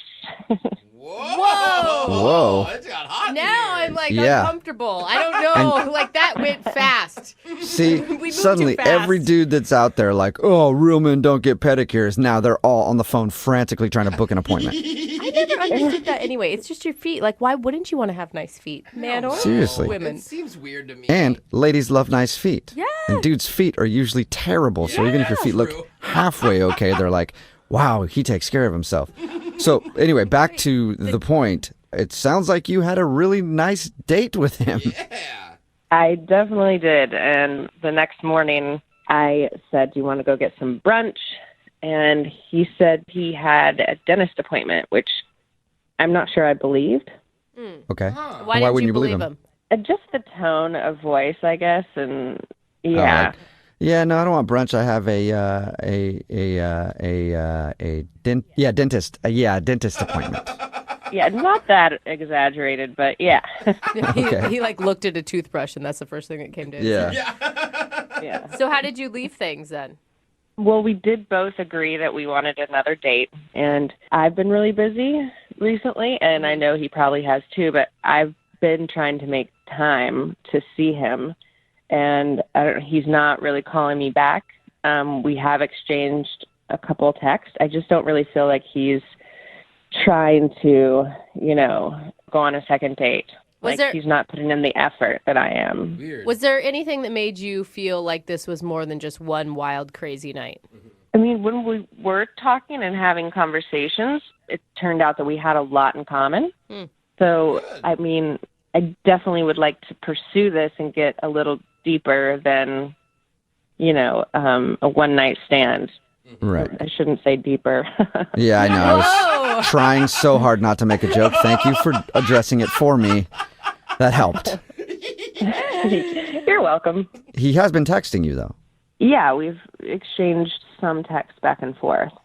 This one's strange to me because it's not like a big drunken night that just turned into a hookup. Yeah. Like, I don't know if you guys ever ate dinner, but I assume you had some sort of conversation other than just getting in. Yeah, we ate a little. Yeah. Like take two bites and you're like, you know what? Screw this. And then you throw everything off the table. You're like, get over here. At least that's what happened on your date in my mind. But any idea why he doesn't want to see you again? I really don't know. I mean, I don't think there was a problem in the bedroom area. But I hope that he doesn't think that I'm too easy because I just slept with him, on the first night. And if he does, I'm sorry, he slept with you too. He's just as easy as you are. I know, but you know how there's different standards for women. Yeah, but I hate that. It makes me angry. Oh, why? Because they just assume that then you sleep with everyone the first time you meet them. And guys do that. Exactly. And lots of dudes are down to sleep with it. Dude, I walk down the street. Every time I pass somebody, I'm like, yeah, probably sleep with them. So dudes are worse, but then they judge you if you do it. So hopefully that's not the case. But we'll find out what it is. We'll play a song, come back, and then call him and get your second date, all right? Okay, great. Okay, hang on. You're just tuning in for today's second date. Taylor is on the phone, and Taylor met the dude she wants to call today while she was getting a pedicure. He was also getting a pedicure next to her, and everybody knows where pedicures lead. The bedroom. They ended up having a one-night stand. No. It sounds like they didn't even make it to the bedroom, to be honest. Yeah, it's a pretty classic story, Girl goes in for a pedicure, meets dude getting a pedicure, then they go back to his house, have all kinds of crazy fun all night, and then wake up in the morning, and he doesn't call her back. Just a classic story. Oh, yeah. Taylor, are you ready to call John and see why he won't agree to another date? I am. I'm starting to get a little I don't know. I'm not really sure about the whole situation and if I'm actually want to go on another date because I like him or if I'm just kind of like pissed at him at this point. Well, is this your first one-night stand? No. So why do you think this one would be different than the others? I mean, we were talking a lot, and he's really fun. We had a lot in common. I mean, I think we could have something more than just a one-night stand. Okay. Like a 2-night stand. Yeah. Hey, you know. Okay. I mean, maybe one night, another night again. Well, I'm going to dial his phone number right now and see if we can figure it out for you. Here we go.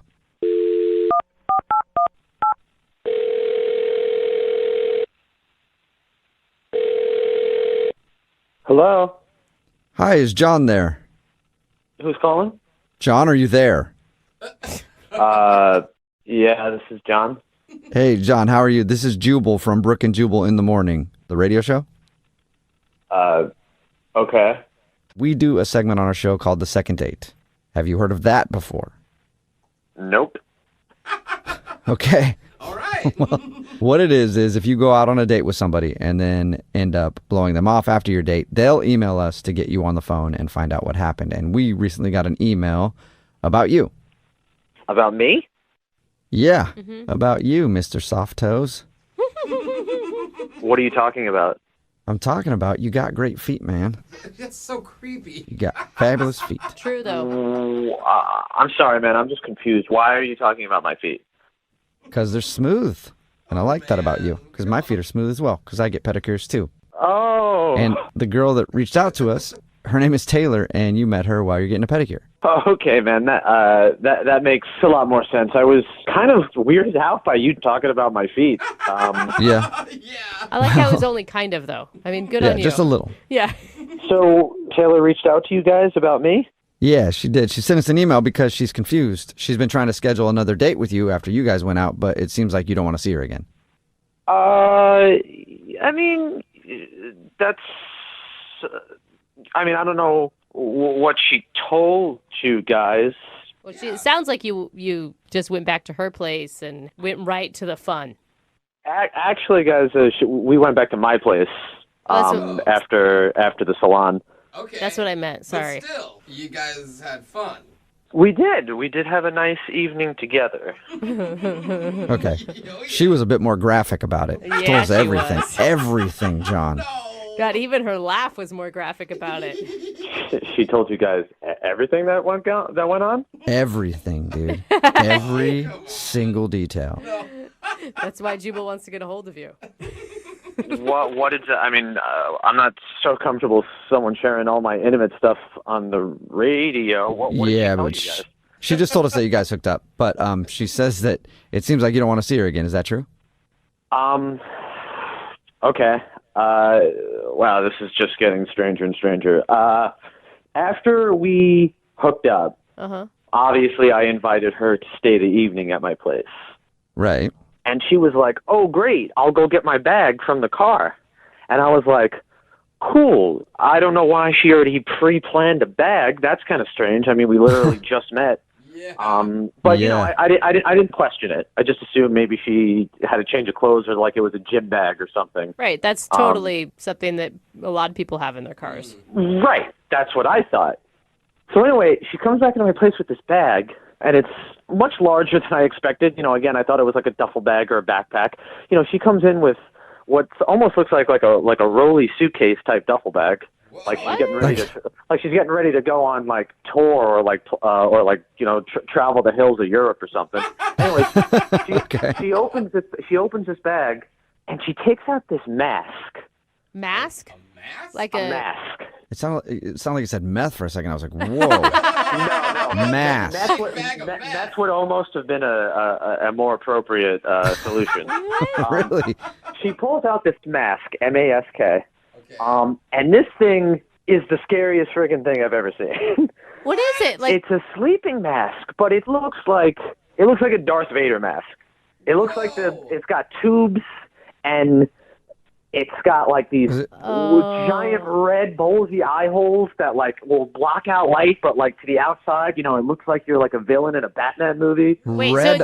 Eye holes. That does sound like an evil mask. Right. So she tells me before she puts the mask on, she's like, yeah, sometimes I have problems breathing in my sleep. This helps me. Also, if I don't breathe in the middle of the night, you should call like 911 or something. Oh, boy. And I'm like, and now all of this is getting thrown on me, literally minutes after we've just finished, and then she puts the mask on, and it's exactly how I could imagine it. Like Darth Vader, she's breathing through these tubes, and it's the loudest, most annoying possible sound that could possibly come out of a sleeping mask. So I'm like laying there trying to sleep, and all I hear is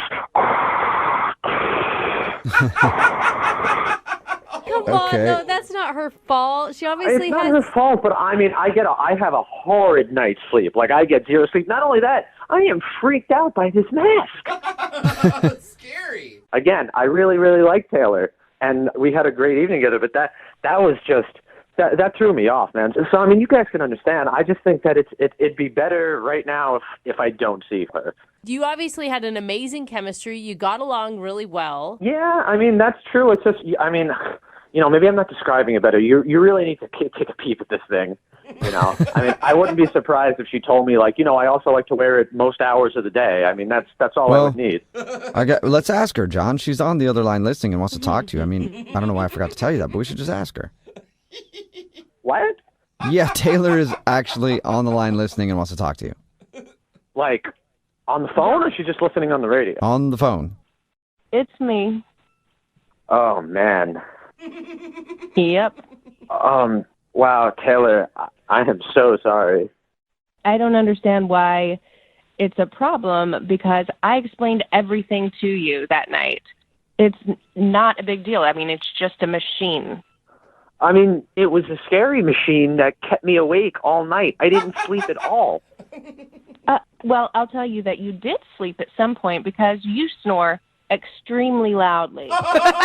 Yeah. Okay, but Taylor, here's the thing. Like, I don't know what you wanted or expected me to do. Oh, I am so sorry for you. Was that really difficult?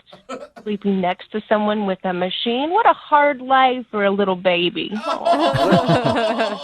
I tell you what, it was hard. And, maybe a heads up would have been nice. I mean, am I supposed to be excited, that I'm sleeping next to the crypt keeper? Oh, okay. I didn't realize that you were going to be handling it this way. But since we're going that route, I wasn't going to tell you this, but your breath is horrifying. I mean, you have the most horrible morning breath. And you know what? While I'm on the subject, when was the last time you washed your sheets? Like, what decade was that? Oh, Taylor, why would you even want to call a guy back that has dirty sheets? I'm sorry. That is like red flag to me. That's like ruling out 90% of dudes. Seriously. Well, you know what? Maybe we should. Okay? And by the way, John, it's a sleep apnea machine. I have to use it in order to breathe. It's just more that... I wish we had talked about it before you just kind of like whipped it out. You know what I mean? Don't know how many times people have said that in a second date. So when I was supposed to then say, oh, and by the way, I have a huge mask that I wear at night. I think I would have appreciated that, honestly. Really? No, you Why? wouldn't. Because you would have sent me home? I don't know. You don't know I would have sent you home. I would have probably been able to mentally prepare myself before you pulled out the Son of Krypton's mask from your black duffel bag. It feels like you're bullying her over a medical device, is what it feels like. Yeah, I'm not trying to say anything bad, but Darth Vader over there, John, doesn't really sit like you're not trying to say anything bad, Yes, thank you. Right. Okay, I understand how that sounded or how it came off, and I mean, honestly, Taylor, we don't know each other very well, but I'm just not that type of guy that's going to try and bash other people, and I'm sorry. I'm sorry I said those things. John, would you like to go out with Taylor one more time on a second date? We'll pay for it. No. Listen, no, I am not interested in that. Yeah, but we haven't heard from John yet. John, would you like to go out on a second date with Taylor? We'll pay for it. Well, after hearing what she... No, John, I don't want to go on another date with you. You're a sleep shamer. Sleep shamer. A sleep shamer? What are you even talking about right now? You shamed me for the way that I sleep. It's not the way that you sleep. It's just the apparel that you wear while you sleep. Yeah, I wasn't shaming how you sleep. You sleep on your back, and that's fine. But the other stuff, that's what I'm shaming you for. It is to keep me alive at night. It just bugged me, and I'm sorry. All right. Well, Taylor, I'm sorry. No second date, but it sounds like that's fine with you. Totally fine. And John, I'm sorry that you were scarred by Taylor's sleep apnea mask. Oh, get a grip. Taylor, all I'm saying is that the next guy that you take home, just give them a heads up about the mask that you're going to pull out of your duffel bag at some point in their lives. Okay, well, next time you bring someone home, you should probably warn them about the biohazard that is your sheet.